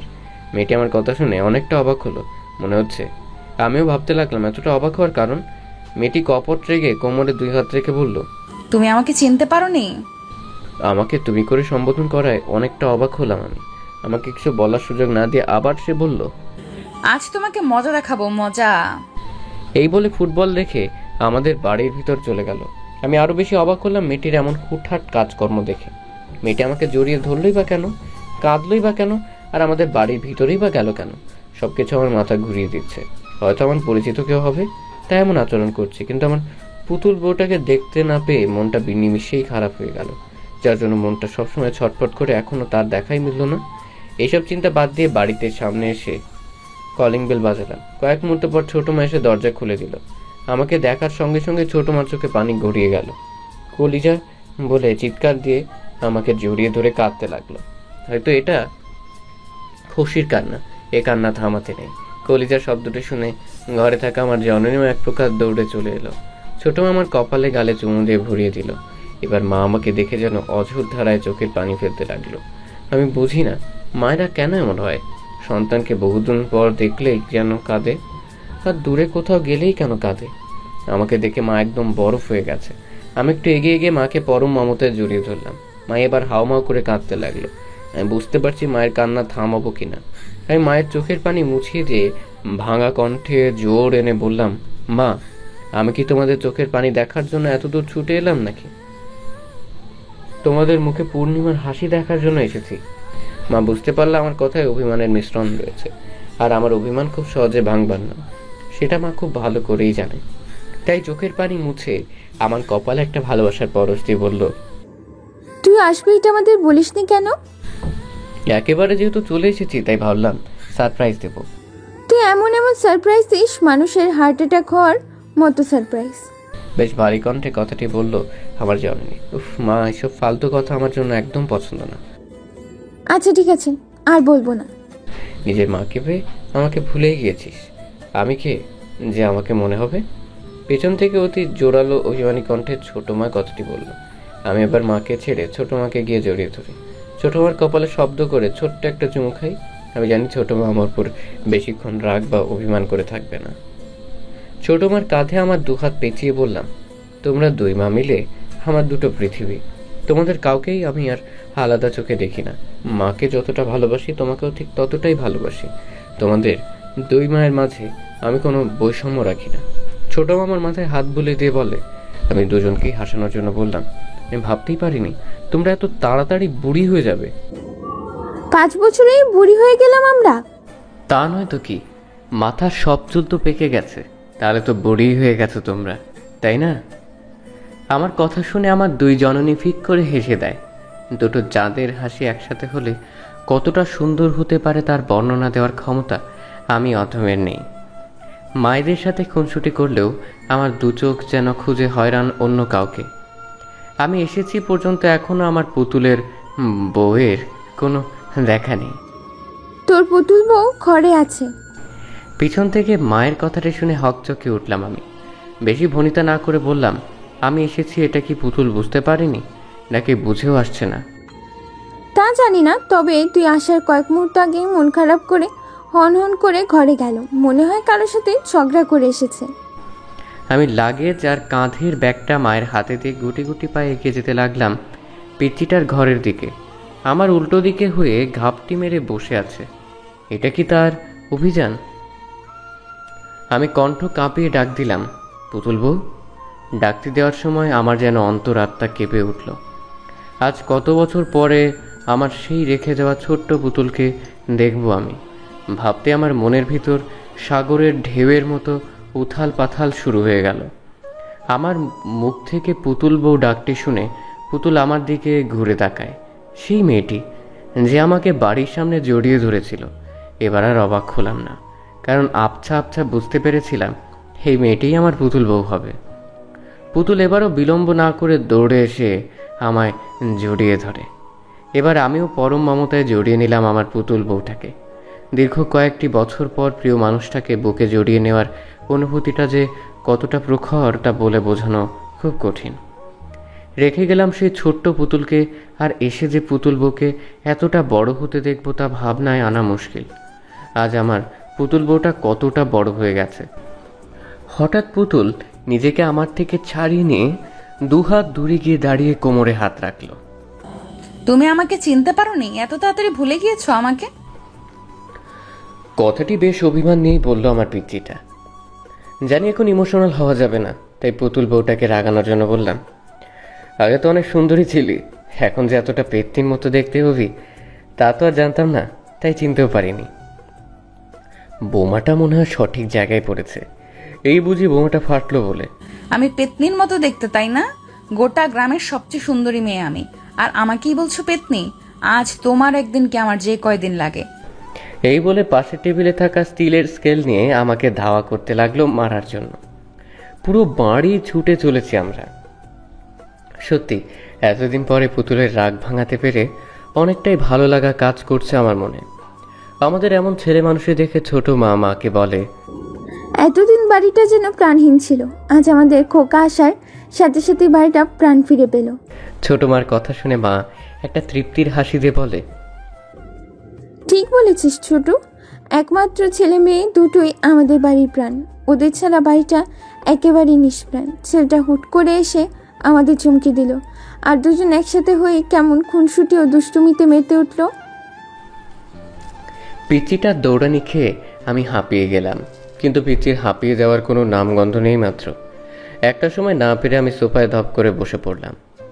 এই সুযোগে পুতুলও কয়েকটা বসিয়ে দিল আমার শরীরে। পুতুলের মান অভিমান ভাঙিয়ে নিজের ঘরে গেলাম ফ্রেশ হওয়ার জন্য। ঘরে গিয়ে অবাক হতে হলো আমাকে, কেননা যেমন পরিষ্কার ঘর রেখে গিয়েছিলাম ঠিক তেমনই আছে। কেউ হয়তো প্রতিনিয়ত ঘরে এসেছে এবং আমার এই ছোট্ট ঘরটিকে পরিষ্কার পরিচ্ছন্ন রেখেছে।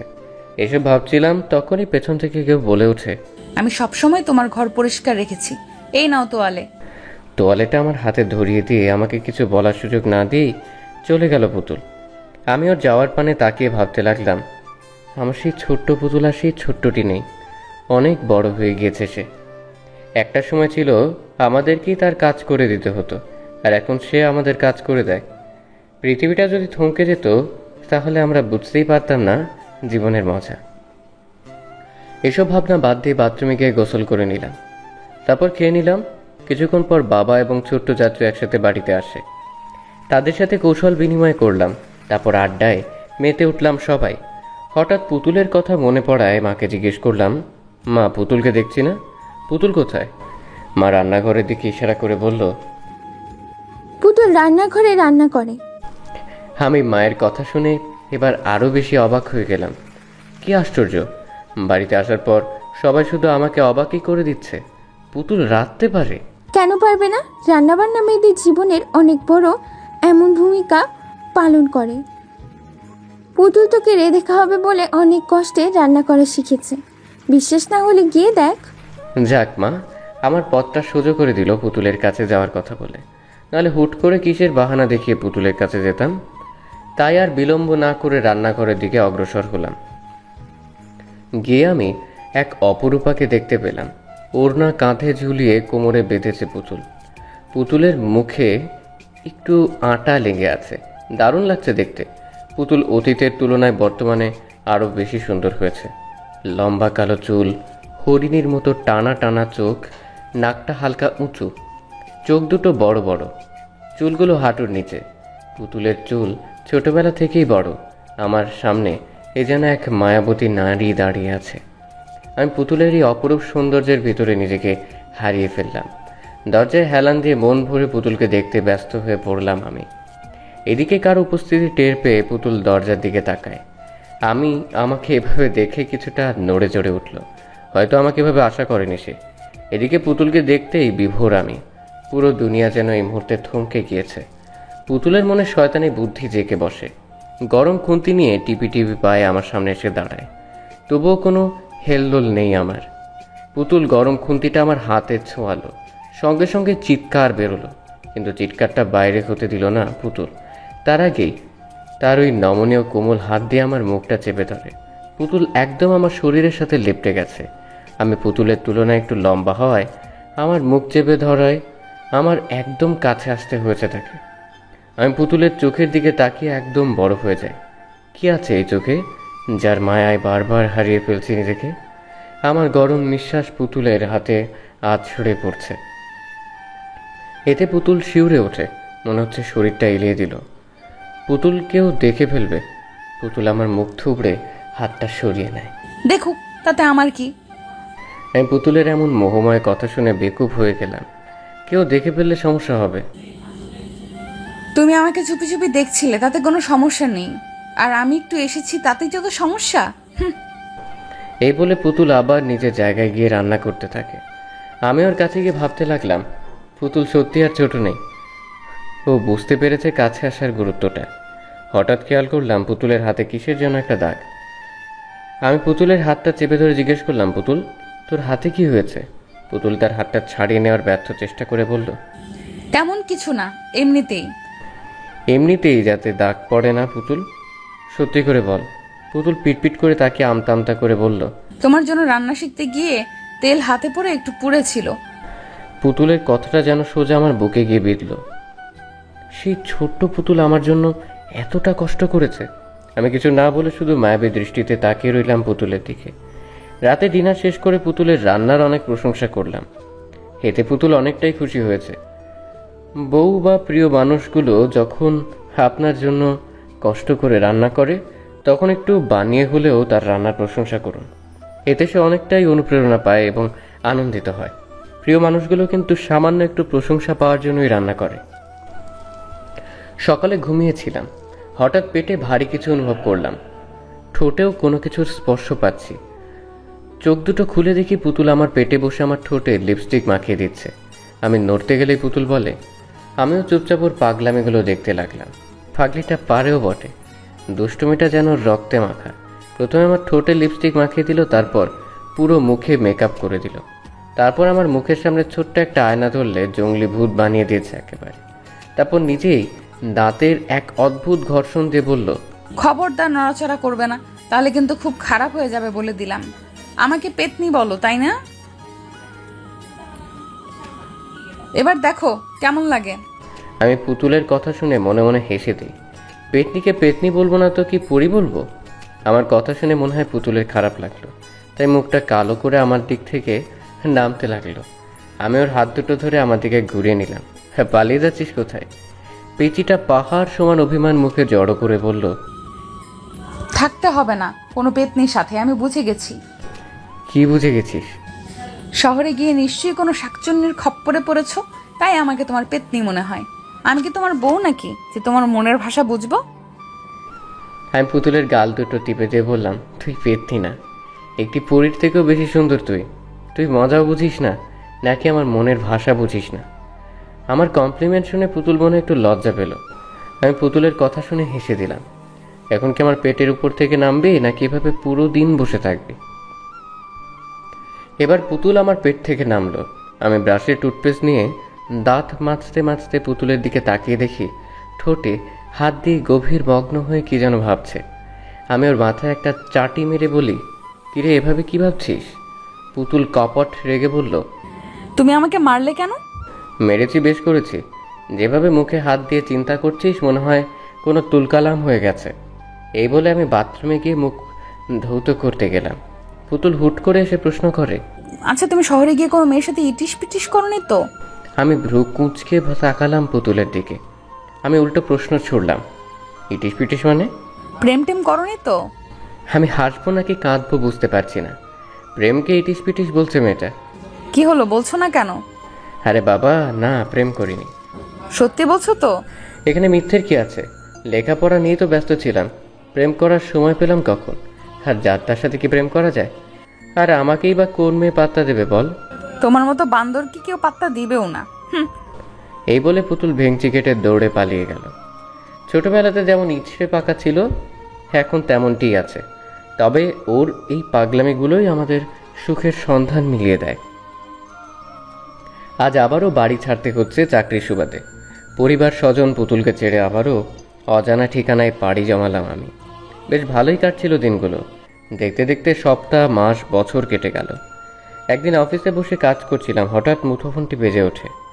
হাতে নিয়ে দেখি বাবার নাম্বার। বেশ খুশি মনে রিসিভ করে কানে ধরলাম। হ্যাঁ বাবা, কেমন আছো? আর বাড়ির সবাই কেমন আছে? আমরা সবাই ভালো আছি, তুই কেমন আছিস বাবা? এই তো ভালো। তোকে একটা জরুরি কথা বলবো বলে কল করা। হ্যাঁ বলো। আমরা পুতুলের বিয়ে ঠিক করেছি। বাবার এই ছোট্ট বাক্যটি শুনে আমার জন্য পুরো পৃথিবী কেঁপে উঠল। আমি নিজের কানকে বিশ্বাস করতে পারছি না। পুতুলের বিয়ে ঠিক করেছে? আমার কাছে ঘটে যাওয়া গত মুহূর্তটা অবিশ্বাস্য মনে হচ্ছে, তবুও নিজেকে ঠিক রেখে বললাম, এত তাড়াতাড়ি বুড়িটার বিয়ে? হ্যাঁ, ভালো পাত্র পেয়েছি। ছেলে অনেক বড় সরকারি অফিসার। পুতুল অনেক সুখে থাকবে। আমি একটা দীর্ঘশ্বাস ছেড়ে বললাম, পুতুল জানে? না। আমি শুধু ঠিক আছে বলে রেখে দিলাম। আজ আমার পৃথিবীটা বড্ড অসহায় হয়ে পড়ল। আমার পুতুল বউটা অন্য কারো হবে বলে, যাকে নিয়ে ছোটবেলা থেকে আমার এই ছোট্ট বোনের স্বপ্ন বুনেছিলাম, আস্তে আস্তে আমার চোখ দুটো ঝাপসা হতে লাগলো। ভারাক্রান্ত মন নিয়ে বাগানে বসে বুকে দুহাত গুজে আকাশ পানে এক পলক তাকিয়ে আছি। ভাবছি দুদিনেই আমার পুরো পৃথিবীটাই উল্টে গেল। যাকে নিয়ে ছোটবেলা থেকে মনে ঘর বাঁধার স্বপ্ন পুষে রেখেছিলাম, এখন সে অন্য কারো হয়ে যাবে। এই কথাটি ভাবতেই বারবার বুকের ভেতরটা ছ্যাত করে ওঠে। না পারছি নিজেকে সামাল দিতে, না পারছি নিজের অশান্ত মনকে শান্ত করতে, আর না পারছি পরিবারকে কিছু বলতে। কারণ আমি বা পুতুল ছোটবেলা থেকেই বাবার কথায় অনড় ছিলাম। কখনো বাবার কথার উপরে কথা বলিনি, এখনো সেই সাহসটা জোগাতে পারিনি। পুতুলকে হারিয়ে ফেলবো, এ কথাটি ভাবলেই বুকের ভেতর দুমড়ে মুচড়ে একাকার হয়ে যায়। যার সাথে জীবনের পুরোটা সময় জুড়ে হেসে খেলে পার করলাম, সেই কিনা অন্যের ঘরের বউ হতে চলেছে। চোখের কোণে কখন পানি এসে বাসা বেঁধেছে টের পেলাম না। হঠাৎ পিছনে কারো উপস্থিতি টের পেলাম। আলতো করে চোখের পানি মুছে পিছনে তাকালাম। পুতুল দাঁড়িয়ে আছে। মুখ দেখে যতটা বুঝলাম তাতে মনে হলো পুতুলের মন আমার থেকেও বেশি খারাপ। আমি নিজেকে স্বাভাবিক রেখে বললাম, কিরে, কিছু বলবি? বলার জন্যই এসেছি। আজ অনেক কিছুই বলার আছে তোমাকে। তুমি সব সময় আমার কথা মজা ভেবে উড়িয়ে দাও, কিন্তু আজ আমি যা বলবো তা একদম মজা নয়। আজ পুতুলের কথার সুর পাল্টে গেছে। এতদিন তার বলা প্রতিটি কথায় দুষ্টুমি লুকিয়ে থাকতো, কিন্তু আজ মনে হচ্ছে পুতুল দুষ্টুমির মুডে নেই। আজ সত্যিই সে সিরিয়াস। আমিও ভনিতা না করে বললাম, আচ্ছা বল, কি বলার আছে? আমরা দুজনে বাগানে পাতানো দোলনায় বসলাম। পুতুল একবার আমার দিকে মায়াভরা চাহনিতে তাকিয়ে প্রকৃতিকে দেখায় মন দিল, তারপর মিষ্টি কণ্ঠে বুলি ছুড়তে লাগলো, ভাইয়া, তোমার মনে আছে সেদিনের কথা, যেদিন তুমি পরন্ত বিকেলে নদীর ধারে বসে নদীর সৌন্দর্য দেখছিলে? পুতুলের কথা শুনে অনেকটাই অবাক হলাম। এত পুরনো কথাও পুতুলের মনে আছে? আমি কিছুটা আন্দাজ করতে পারলাম পুতুল ঠিক কি বলতে চায়, তবুও পুরো বিষয়টা পরিষ্কার হওয়ার জন্য বললাম, মনে আছে। সেদিন আমি তোমাকে বলেছিলাম, ভাইয়া তুমি আমাকে বিয়ে করবে, আমি তোমার সব কাজ করে দিব। সেদিন তুমি আমার কান টেনে বলেছিলে, আমি যখন বড় হয়ে বিয়ের উপযুক্ত হব তখন তুমি আমাকে তোমার বউ বানাবে। আমি কথা কাটানোর জন্য বললাম, পাগলি, ওটা তো মজা করে বলেছি না। তোমার কাছে ব্যাপারটা মজার হলেও আমি কিন্তু একদম মজা করিনি। সেদিন তুমি বলেছিলে আমাকে বিয়ে করবে। আজ সত্যিই তোমার বউ হতে চাই। আমি পারবো না অন্য কাউকে বিয়ে করতে। আমি তোমাকে অনেক ভালোবাসি ভাইয়া। আমি পুতুলের কথা শুনে ওর মুখের দিকে তাকালাম। চোখ দিয়ে নীরবে পানি পড়ছে। আমি কখনো ভাবতেও পারিনি পুতুল এত পুরনো কথা মনে রেখে সেই ভালোবাসার দাবি নিয়ে আবারও আমার সামনে এসে দাঁড়াবে। মানুষ জীবনে অনেক কিছুই আশা করে না, কিন্তু সেই না চাওয়া জিনিসটাই জীবনে আসে। আবার অনেক কিছু চেয়ে হাজার চেষ্টা করেও পাওয়া যায় না। জীবন কি অদ্ভুত! তুই কি বলছিস এসব? এটা কখনো সম্ভব নয়। কি উত্তর দেব এখন আমি? কথা বলার ভাষা যে হারিয়ে গেল। আমিও যে তোকে নিজের থেকেও বেশি ভালোবাসি, কিন্তু পরিবার আর সমাজের জন্য ভালোবাসাটাকে প্রকাশ করতে পারছি না। আমি নিশ্চুপ থাকায় পুতুল হয়তো ভেবে নিয়েছে আমি সত্যিই তাকে ভালোবাসি না, তাই আবার বলতে থাকে, তুমি যদি সত্যিই আমাকে ভালো না বাসো তাহলে কেন এত কেয়ার করো আমার? কেউ আমাকে মারলে তুমি কেন এতটা রাগ করতে? আমি না খেলে তুমিও কেন খাওয়া বন্ধ করতে? আমার সামান্য একটু কষ্টে তুমি কেন এত কষ্ট পেতে? আমি না খেয়ে ঘুমালে তুমিও কেন না খেয়ে ঘুমাতে? উত্তর দাও। নাকি এগুলো সব মিথ্যে অভিনয়? আমাকে ভালো না বাসলে কেন সব সময় আমাকে সবার কাছে বেশি প্রাধান্য দিয়েছো তুমি? কেন দিনের পর দিন আমার এত অত্যাচার সহ্য করেছো? তুমি কি কখনোই আমাকে ভালোবাসোনি? নাকি আমি শুধুই তোমার চাচাতো বোন? পুতুলের কথা ধারালো তীরের মতো আমার বুকে বিঁধতে লাগলো। এতটা প্রখর তার কথার বলি, সেদিনে সেই পিচ্চিটা আমাকে এতটা ভালোবাসবে তা আমার ভাবনার বাহিরে। আমি পুতুলকে সান্ত্বনা দেওয়ার জন্য বললাম, দেখ পুতুল, এখানে আমাদের ভালোবাসার কোনো মূল্য নেই, আর আমি তোকে ভালোবাসলেও এর কোনো ফায়দা নেই, কারণ আমাদের সম্পর্ক আমাদের পরিবার এবং সমাজ কেউই মানবে না। তুই এই বিয়েতে রাজি হয়ে যা, দেখবি অনেক সুখী হবি। আমার কথা শুনে পুতুল মিছে একটা হাসি দিল ঠোঁট বাঁকিয়ে। আমি বুঝলাম না আমি হাসির কি বললাম। যেই মানুষটা অন্যায়ের বিরুদ্ধে সবসময় রুখে দাঁড়ায় আজ সেই বেড়াল হয়ে গেছে। আরে তুমি কোন সমাজের কথা বলছো? যেই সমাজ মানুষের কষ্টে প্রাণ খুলে হাসে। আমি তো তোমাকে ভালোবাসি। আর একটা মানুষ কখন কাউকে ভালোবাসে জানো? যখন সে কারো কাছে নিজের সুখ খুঁজে পায়, ঠিক তখনই তাকে ভালোবাসে। আমি তোমাকে ভালোবাসি, তাই তোমার কাছেই সুখে থাকবো। তুমি কেন বুঝতে পারছো না আমার ভালো থাকার চাবিকাঠি যে তুমি? নাকি বুঝেও অবুঝের মতো ভান করছো? আর বাকি রইল সমাজের কথা। আচ্ছা ধরে নিলাম আমি এই সরকারি অফিসারকে বিয়ে করেছি, কিন্তু আমি তোমাকে ভালোবাসি। পরিবারের চাপে তাকে বিয়ে করলেও আমার মন তো তোমাকে ঘিরেই থাকবে। আমি তো তার কাছে ভালো থাকবো না। আর যখন তোমাকে না পাওয়ার যন্ত্রণায় কোনো এক ঘরের কোণে বসে নীরবে চোখের পানি ফেলবো, তখন কি তোমার এই সমাজ আমাকে সান্ত্বনা দেওয়ার জন্য আমার পাশে এসে দাঁড়াবে? নাকি যখন স্বামীর হাতে নিপীড়িত হয়ে মৃত্যু যন্ত্রণায় ছটফট করব, তখন তোমার সমাজ আমাকে বাঁচাবে? পুতুলের কথা শুনে আমার মাথা ঝিমঝিম করতে লাগলো। কোনো কুল কিনারা না পেয়ে সজোরে একটা থাপ্পড় বসিয়ে দিলাম পুতুলের কোমল গালে। আমি পুতুলের সামান্য কষ্টের কথা চিন্তা করতে পারি না, আর সে মৃত্যুর কথা বলছে। পুতুল আমার থাপ্পড় খেয়ে গালে হাত দিয়ে কাঁদতে লাগলো। তুমি যাই বলো না কেন, আমি তোমাকে ছাড়া বাঁচবো না। আর যদি অন্য কাউকে বিয়ে করতে হয়, তাহলে বিয়ের দিনই অনেক বড় দুর্ঘটনা ঘটাবো। এই বলে কাঁদতে কাঁদতে দৌড়ে চলে গেল। আমি ভাবতে লাগলাম কি করা যায়। কোনো কিছু না ভেবেই বাবার কাছে গেলাম। বাবা ঘরে বসে পেপার পড়ছে। আমি বাবার পাশে গিয়ে বসলাম। বাবা, তোমার সাথে কিছু কথা ছিল। বাবা, এই বিয়েটা কি বন্ধ করা যায় না? কি বলিস এসব? তোর মাথা ঠিক আছে? হ্যাঁ বাবা, আমি বুঝে শুনেই বলছি। সরকারি অফিসার দেখে বিয়ে দিয়ে দিচ্ছ, একবারও ভাবছো না পুতুল সেখানে সুখী হবে কিনা? একবারও দেখলে না ছেলেটা কেমন? ছেলেটা মস্ত বড় অফিসার, আর যেখানে টাকা আছে সেখানে সুখও আছে। কথাটা তুমি একদম ভুল বললে বাবা। আজকাল অর্থ মানুষকে সুখ দিতে পারে না। টাকা মানুষকে শান্তি দেয়, কিন্তু স্বস্তি দেয় না। মস্ত বড় অফিসার বলেই যে ছেলেটা ভালো হবে এমনটা কিন্তু মোটেও নয়। আজকাল টাকাওয়ালা মানুষটাই বউয়ের উপর অত্যাচার করে বেশি। বাবা আমার কথায় কপট রেগে গেল। ভাবছে আমি তাকে জ্ঞান দিচ্ছি, কিন্তু বাবা এটা বুঝতে পারছে না যে সে নির্বোধের মতো কাজ করছে। তুই আমাকে মানুষ শেখাতে আসিস না। কোনটা ভালো আর কোনটা মন্দ তা আমি বুঝি। আমি তোর সাথে এই বিষয়ে আর কোনো কথা বলতে চাই না। আমি হতাশ হয়ে স্থান ত্যাগ করলাম। আর কী বা করতে পারি? বাবা তো আমাকে অপমান করলো বলা চলে। বাবা পুতুলের সুখের কথা ভেবে অন্ধ হয়ে গেছে। আজ পুতুলের বিয়ে, বধূ সেজে বসে আছে, আর বাকি সবাই বিয়ে বাড়িতে কাজে ব্যস্ত।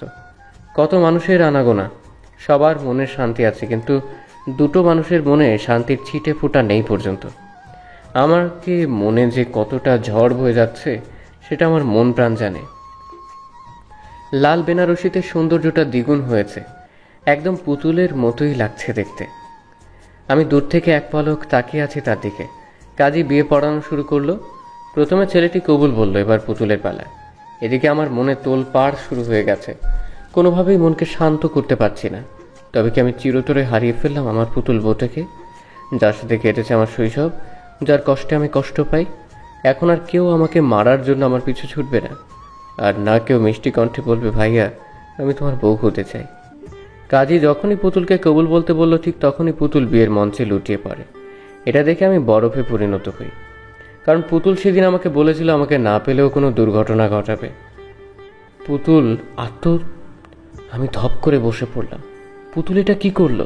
সবাই পুতুলের অজ্ঞান হওয়া দেখে পাগল পাড়া। ছোট মা চিৎকার দিয়ে পুতুলের কাছে যায়। ইতিমধ্যে পুতুলের মুখ দিয়ে ফেনা বের হতে শুরু করলো। এটা দেখে আমি যেন নিষ্প্রাণ হয়ে গেলাম। এই বুঝে আমার প্রাণ পাখিটা উড়ে গেল। বুকের ভেতর চিনচিন করে ব্যথা হতে লাগলো। তবে কি অচিরেই সব শেষ হয়ে গেল, নাকি অসমাপ্ত রয়ে গেল আমার ভালোবাসা? বিয়ে বাড়িতে কোণে বিষ খেয়েছে, ব্যাপারটা যেন অবিশ্বাস্য। বাবা মা, ছোট মা এবং চাচু পাগলের মতো কাঁদতে শুরু করলো। এখন আমি নিজেকে সামলাবো নাকি বাকি সবাইকে? আর বরপক্ষ দাঁড়িয়ে দাঁড়িয়ে তামাশা দেখছে শুধু। আমি গুটি গুটি পায়ে পুতুলের পাশে গিয়ে দাঁড়ালাম। হঠাৎ বাবা খেয়াল করলো পুতুলের হাতে একটা কাগজ, সম্ভবত কোনো চিঠি হবে হয়তো। বাবা পুতুলের হাত থেকে চিঠিটা নিয়ে যেই না খুলতে যাবে, তখন আমি পুতুলকে কোলে নিয়ে ছুটতে লাগলাম হাসপাতালের উদ্দেশ্যে। আমি থাকতে আমার পুতুল বউয়ের কিচ্ছু হতে পারে না। আমি বিশ্বাস করি আমার পুতুল বউ আমাকে ছেড়ে একা যেতে পারে না। আমার পিছু পিছু বাকি সবাই ছুট লাগালো। আমি কোনো রকমে একটা ট্যাক্সি নিয়ে হাসপাতালে গেলাম। পুতুলকে ওটিতে নেওয়া হলো। ডাক্তার আর কয়েকটা নার্স ওটিতে গেল। কিছু সময় পরে ডক্টরের মাথা ঘুরতে লাগলো। এটা কেমন রোগী? ডক্টর কোনো কিছু বুঝতে না পেরে মাথা চুলকাতে শুরু করে। এটা দেখে নার্স জিজ্ঞেস করে, স্যার আপনি ঠিক আছেন তো? কোনো সমস্যা? ডক্টর এবার ঠোঁট চুলকাতে শুরু করে বলল, সমস্যা আমার মাথায় নাকি রোগীর পেটে, সেটা তো বুঝতেই পারছি না। এটা রোগী নাকি অন্য কিছু? আরে কোথায় বিষ? কিসের বিষ? কেমন বিষ? আরে রোগী পেটে বিষ টিষ কিচ্ছু নেই। ডক্টরের কথা শুনে নার্স তাজ্জব বনে চলে গেল। নার্স মনে মনে ভাবছে, এটা পাবনা ফেরত ডাক্তার নাকি পশুর ডাক্তার? একটা সিরিয়াস রোগীকে শুয়ে রেখে আবল তাবল বকছে। নার্সটা হালকা ঝাঁঝালো কণ্ঠে বলল, স্যার রোগীর পেটে তো অবশ্যই সমস্যা আছে, কারণ তার পেটে বিষ আছে। নার্সের কথা শুনে ডক্টর তার চোখে চশমাটা নাকের ডগায় নামিয়ে ভ্রু কুঁচকে বাঁকা চোখে নার্সের দিকে তাকিয়ে বলল, আরে রোগীর পেটে কোনো বিষ টিষ নেই, সেটা তো বৃদ্ধি শ্বাস দিচ্ছি। ডক্টরের এমন প্রলাপ বাক্য শুনে নার্সের জ্ঞান হারাবার মতো অবস্থা। এটা লেখাপড়া করা ডক্টর নাকি হাতুড়ি থেরাপি দেওয়া ডক্টর? ব্যাটার বুড়ো বয়সে ডাক্তারি ভুলে গেল নাকি? মনে মনে কথাগুলো ভাবল নার্স। আরে স্যার রোগীর পেটে বিষ আর আপনি বিষ খুঁজে বেড়াচ্ছেন? টুথপেস্টের ফেনা, রোগী তো কিছুই হয়নি। স্যার স্যার স্যার তাহলে ওর মুখে কিসের ফেনা? এবার নার্সের মনে ভয় ঢুকে গেল। রোগী ভূতটুত নয় তো? ভয়ের চোটে নার্সটা তোতলাতে শুরু করলো। নার্সের মুখে স্যাঁ স্যাঁ শব্দটি শুনে এবার ডাক্তারের চোখ ট্যারা হয়ে গেল। ডাক্তার আর নার্স কথা বলছিল, হঠাৎ পেছন থেকে কেউ ডাক্তারের হাত টেনে ধরে। এটা ডাক্তারের প্যান্ট ঢিলে হয়ে গেল। অপরদিকে পুতুলকে ওটিতে নেওয়ার পরে বাবা পুতুলের হাতে থাকা চিঠিটা খুলে পড়তে লাগলো। কে লেখা আছে ওতে ভাইয়া? প্রিয় বাবা এবং বড় বাবা, তোমরা আমাকে অনেক ভালোবাসো তা আমি জানি, এবং তোমরা সুখের কথা ভেবেই এই বিয়েটা দিচ্ছ। কিন্তু আমি এই বিয়েতে সুখী হতে পারবো না, কারণ আমি ছোটবেলা থেকেই একজনকে মনে প্রাণে ভালোবেসে এসেছি। সে আর কেউ নয়, মুগ্ধ ভাইয়া। ছোটবেলা থেকে স্বপ্ন ছিল ভাইয়ার বউ হবার। ভেবেছিলাম কখনো তোমাদের ছেড়ে অন্য কোথাও যাব না, চিরকাল আমরা একসাথেই থাকব। আমি যখন ছোট ছিলাম তখন তোমরা আমাকে ভাইয়ার বউ বলতে, আর তখন আমার অনেক লজ্জা হতো, অপরদিকে খুশি হতাম খুব। একদিন তোমরাই বলেছিলে আমাকে ভাইয়ার বউ করবে, কিন্তু তোমরা তোমাদের কথা ভুলে গেছো, এবং ভাইও কথা দিয়েছিল আমাকে তার বউ করবে। সেও তার দেওয়া কথা ভুলে গিয়েছে। তোমরা কেউ আমাকে বোঝনি। আমি ভাইয়াকে অনেক ভালোবাসি, আর ভাইও আমাকে অনেক ভালোবাসে। তোমরা আমাদের সম্পর্ক নাকি মানবে না, তাই তোমাদের সবাইকে ছেড়ে চলে যাচ্ছি একা। আমি পারবো না ভাইয়াকে ছাড়া বাঁচতে, তাই পাড়ি জমালাম না ফেরার দেশে। ইতি তোমাদের আদরের দুষ্টু পুতুল। বাবা চিঠিটা চাচুর হাতে দেয়। চাচু সেটা জোরে জোরে পড়তে শুরু করলো। চিঠিটা শুনে আমার মাথা ভন ভন করতে শুরু করলো। আমি কখন তাকে বললাম যে আমিও ভালোবাসি? মেয়েটা মরবে তবুও কাউকে শান্তি দেবে না। চিঠিটা শুনে সবাই আমার দিকে কেমন যেন অদ্ভুত দৃষ্টিতে তাকালো। নিজেকে এলিয়েন মনে হচ্ছে। বাবা আমার সামনে এসে জিজ্ঞেস করলো, তোরা একে অপরকে ভালোবাসিস? বাবা বিশ্বাস। আমাকে আমার পুরো কথা শেষ করতে না দিয়ে বাবা আমার বলে, তোরা একে অপরকে ভালোবাসিস সেটা আমাদের বলিসনি কেন? আমি কিছু বলতে যাব তখনই ওটি থেকে ডক্টর এবং নার্স বেরিয়ে আসে। সবাই ডক্টরের কাছে ছুটে যায়। বাবা ডক্টরকে প্রশ্ন, ডক্টর, আমাদের মেয়েটার কি অবস্থা? ও ভালো আছে তো? ডক্টর নাকের ডগা চুলকাতে শুরু করে। এটা দেখে নার্স মনে মনে ভাবে। ডক্টরের কথা শুনে আমি হা করে তাকিয়ে রইলাম তার দিকে। লে খোকা, এটা আবার কোন দেশের ভাষা? আমি ডাক্তারের কথা না বুঝে নার্সকে জিজ্ঞেস করলাম, নার্স ডাক্তার কি বলল? আমি তো কিছুই বুঝলাম না। এই সুযোগ ডক্টরকে পৌঁছানোর। বুঝতেছি। আসলে উনি এলিয়ান গ্রুপের ডক্টর, নেপচুন থেকে ডাক্তারি শিখেছেন তো, তাই তার ভাষা কেউই বুঝে না। নার্স 2 হাত মুঠো করে বললেন, বুঝতেছি। আসলে উনি এলিয়ান গ্রুপের ডক্টর, নেপচুন থেকে ডাক্তারি শিখেছেন তো, তাই তার ভাষা কেউই বুঝে না। এই কথা শুনে ডাক্তারের কান দিয়ে ধোঁয়া বেরোচ্ছে। খ্যাপা ষাঁড়ের মতো ফুসতে ফুসতে স্থান ত্যাগ করলো। এদিকে আমার ফিট হওয়ার মতো অবস্থা, কখন না জানি ঠুস করে জ্ঞানটা চাঁদের দেশে চলে যায়। এটা হসপিটাল নাকি পাগলা গারদ? চাচ্চু আবার নার্সকে জিজ্ঞেস করে, আমার মেয়ে ঠিক আছে তো? আসলে আপনার মেয়ের অবস্থা বেশি ভালো না, আপনারা গিয়ে দেখা করুন। সবাই তড়িঘড়ি করে ভিতরে ঢুকলো। ভিতরে গিয়ে দেখে পুতুলের করুণ অবস্থা, জোরে জোরে শ্বাস নিচ্ছে। ছোট মা গিয়ে পুতুলকে বুকে জড়িয়ে নিয়ে পাগলের মতো কাঁদতে থাকে। তুই এটা কেন করলি মা? একবার কি আমাদের বলতে পারতি না তোর ভালোবাসার কথা? আমরা তোদের কখনো আলাদা করতাম বল? তোরাই তো আমাদের ভালো থাকার চাবিকাঠি, তাহলে কেন করলি এমন কাজ? সবার চোখ দিয়ে অঝোর ধারায় পানি পড়ছে। বাবা পুতুলের মাথার পাশে বসে পুতুলের মাথায় হাত বোলাতে বোলাতে বলল, মারে, তুই কেন এত বড় একটা সিদ্ধান্ত নিয়েছিস? শুধু একবার মুখ ফুটে তোর মনের কথাগুলো আমাকে বললেই কি আজ এই দিন আসতো?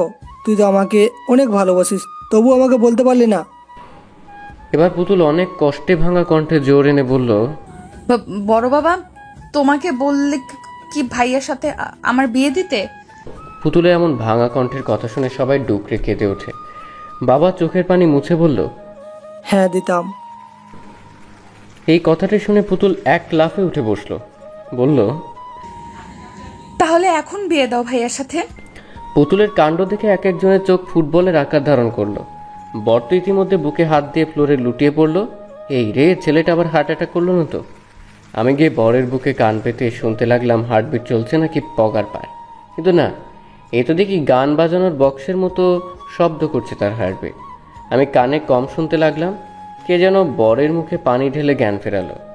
বর ফ্লোর থেকে উপরে উঠে বলল, আমি আর এ বিয়ে করব না। এই মেয়ে তো ডেঞ্জারেস। একে বিয়ে করলে দুদিনের মাথায় আমার হার্ট সুস্থ একে বিয়ে করলে দুদিনের মাথায় আমার সুস্থ হার্টটা অন্য এক করে বন্দরবনে চলে যাবে, আমি নেই। এই বলে ছেলে হাওয়া হয়ে গেল। যা সালা, বর কোথায় ভ্যানিশ হয়ে গেল। যাক, আপন বিদায় হলো। রাগে চাঁচুর চোখ লাল হয়ে গেছে। তুই এতক্ষণ আমাদের সাথে নাটক করলি? এই বলে পুতুলকে মারার জন্য হাত তুলো সঙ্গে সঙ্গে বাবা চাচুর হাত ধরে ফেললো। আহ ছোট, কি পাগলামি করছিস? আমার বৌমাকে মারার কথা আর জীবনও ভাববি না। বাবার কথা শুনে আমি টাসকি খেলাম। দাদার পোলা কয় কি? আর বৌমা শব্দটি শুনে পুতুল এতটাই লজ্জা পেল যে তার মুখ লাল টমেটোর রঙে পরিণত হলো। বাবা আবারও বলতে লাগলো, দোষটা ছিল আমাদেরই, আমরাই বুঝতে পারিনি আমাদের ছেলেমেয়েদের। ছোটোবেলা থেকে এতটা মোহাম্মদ তাদের দুজনের প্রতি, আর আমি তো ভাবতেই পারিনি আমার পুতুল মা এতটা বড় হয়ে গেছে। সে কাউকে ভালোবাসতে শিখে গেছে। আমি আজকেই তোদের বিয়ে দেবো। বাসর ঘরে ঢুকে দেখি পুতুল জায়নামাজ বিছিয়ে বসে দুহাত তুলে দোয়া করছে। আমার দেরিতে আসাতে একাই নামাজ শেষ করলো। যাক, তবুও আমার পুতুল বউটাকে এমন দিনী রূপে দেখে অন্তরাত্মা শেষ শীতল হয়ে গেল। অবশেষে পুতুলকে ছোটবেলা থেকে বউ ডাকা আজ সার্থক হলো। আমি আনমনা হয়ে পুতুলকে দেখতে ব্যস্ত। এদিকে পুতুলের দোয়া শেষ হলে উঠে এসে দেখে আমি দরজার কাছে আনমনা হয়ে তাকে দেখছি। পুতুল আমার সামনে তুড়ি বাজিয়ে বলল, কি হলো? এইভাবে আনমনে কি দেখছো? ভাবুক দৃষ্টিতে তাকিয়ে রইলাম পুতুলের দিকে। মাশাআল্লাহ, মুখে সব কিছু ঠিক আছে, কিন্তু কিসের যেন একটা অভাব রয়ে গেছে। আমি পুতুলের কোমর জড়িয়ে ধরে আলতো করে ওর কপালে শব্দ করে ছোট্ট একটা চুম্বন করলাম। পুতুল আমার ভালোবাসার প্রথম পরশ সাদরে গ্রহণ করলো। তারপর পুতুলের 2 চোখের পাতাতেও চুম্বন করলাম। পুতুল নিষ্পলক চোখে তাকিয়ে আছে আমার দিকে। এ যেন হরিণীর একজোড়া চোখ তাকিয়ে আছে আমার মুখপানে। এতটাই মায়াবী তার চোখ। আমি মাথার পাগড়িটা খুলে রেখে বিছানায় শরীরটা এলিয়ে দিলাম। পুতুল এসে আমার বুকে মাথা রেখে শুয়ে পড়ে। বুকটা যেন ঠান্ডা হয়ে গেল। মনের ভিতর অদ্ভুত এক প্রশান্তি বয়ে গেল। আমি পুতুলের মাথায় হাত বুলিয়ে বললাম, তোকে দেখছিলাম। পুতুল আমার বুকে বিলি কেটে বলল, এইভাবে দেখার কি আছে? আগে কখনো দেখোনি? বিয়ের আগে এবং বিয়ের পরে দুই সময় দেখার দুই রকম অনুভূতি কাজ করে মনে। বিয়ের আগের দেখায় মানসিক তৃপ্তি হয় না, হারিয়ে ফেলার ভয় বিদ্যমান থাকে মনের ভেতরে। কিন্তু বিয়ের পরের দেখায় কোনো ভয় নেই, এই দেখায় তৃপ্তি মেলে। আমাদের ভালোবাসার খুঁটি এতটাও কমজোর নয় যে আমরা কাউকে হারিয়ে ফেলবো। এর বাস্তব প্রমাণ তুমি নিজেই। তোমাকে পাওয়ার জন্য কতটাই না অভিনয় করতে হলো, কিন্তু তুমি তো ভীতু, ভালোবাসার কথা মুখ ফুটে কাউকে বলতে পারলে না। পিচ্চিটার কথা শুনে মনে মনে হাসি পেল আমার। গায়ে গতরেই বেড়েছে, বুদ্ধি হয়নি এখনো। আমি লম্বা একটা শ্বাস নিয়ে বললাম, ভালোবাসা এমন একটা জিনিস যার অনুভূতিগুলো খুব সহজে প্রকাশ করা যায় না। অনেকেই ভালোবাসার অনুভূতিগুলো খুব সহজেই প্রকাশ করতে পারে, আবার অনেকেই তা পারে না। আবার কখনো কখনো মনের অপ্রকাশিত কথাগুলো প্রকাশ করার সময় এলেও বলা হয়ে ওঠে না, কারণ পরিস্থিতি কাজটাকে অসম্ভব করে দেয়। তুই নিজেই ভেবে তুইও কিন্তু খুব সহজে ভালোবাসার কথাটা পরিবারের কাছে বলতে পারিসনি। আমি যদি অন্য কারো হয়ে যেতাম তাহলে? বড় কঠিন প্রশ্ন, কিন্তু উত্তর সোজা। আমার কাছে ভালোবাসা মানে একটা মুক্ত পাখি, যার রয়েছে একটা নিজস্ব ঠিকানা। পাখিটা সারাদিন উড়ে বেড়ায় তার মুক্ত আকাশে এবং শেষে ছুটে চলে তার আপন ঠিকানায়। তেমনি তুই যদি আমার কপালেই থাকিস, তাহলে যতই ঝড়ঝাপটা আসুক না কেন, সব কিছুকে বুড়ো আঙ্গুল দেখিয়ে তুই আমারই হবি। তোর ভালোবাসা যদি সত্যি হয়ে থাকে তাহলে তাহলে অন্য কারো গল্প তোকে স্পর্শ করতে পারবে না। আমি বিশ্বাস করি সত্যিকারের ভালোবাসা কখনো হারিয়ে যায় না। আমি সেখানে যেতে চাই। তুমি আমাকে তোমার বউ বানানোর প্রথম কথা দিয়েছিলে। একদিন হয়তো ভালোবাসার কোনো বৈষম্য থাকবে না, পৃথিবীটা ভালোবাসাময় হয়ে যাবে, কারণ সত্যিকারের ভালোবাসা কখনো হারিয়ে যায় না। আমি কিছুটা অবাক হলাম পুতুলের কথা শুনে, কারণ জায়গাটা দূরে। এত রাতে সেখানে গেলে লোকে কি না কি বলে। এমন পাগলামি করিস পুতুল, যেতে অনেক সময় লাগবে। পুতুল আমার বুক থেকে মাথাটা তুলে আস্তে ধীরে তার ঠোঁট দুটো আমার ঠোঁটের কাছাকাছি নিয়ে আসে, তারপর আলতো করে আমার ঠোঁটে তার কোমল নমনীয় ঠোঁট দুটোর ছোঁয়া দিল। শিহরণ বয়ে গেল আমার শরীরে। এটা জীবনের দ্বিতীয় ছোঁয়া পুতুলের ঠোঁটে। পুতুল মায়াবী চোখে তাকিয়ে মায়াবী কণ্ঠে বলল, প্লিজ। পুতুলের কথায় এতটাই মায়া জড়ানো যে আমি না করতে পারলাম না। শুধু আমি কেন, পৃথিবীর যে কোনো পুরুষ মেয়েদের এমন মায়াবী মুখ দেখলে নিজের মনকে দমিয়ে রাখতে পারবে না। আচ্ছা ঠিক আছে চল, কিন্তু বেশি সময় থাকা যাবে না। পুতুল অনেকটাই খুশি হয়ে বলল, ঠিক আছে। তারপর পুতুলকে নিয়ে বের হলাম বাড়ি থেকে। সাথে নিয়েছি আমার পুরনো সাথী সাইকেলটাকে। বাড়ির বাইরে এসে পুতুলকে সামনে বসিয়ে ছুটতে লাগলাম সেই ঠিকানায় যেখানে আমি মন খারাপ হলে যেতাম। অবশেষে পৌঁছালাম সেই পুরনো জায়গায়। অনেকদিন আসা হয়নি এখানে, বড় অচেনা লাগছে জায়গাটাকে। নদীর ধারে ঘাসের উপর দুজনে বসলাম। পুতুল আমার কাঁধে হেলান দিয়ে চাঁদ দেখায় মন দেয়।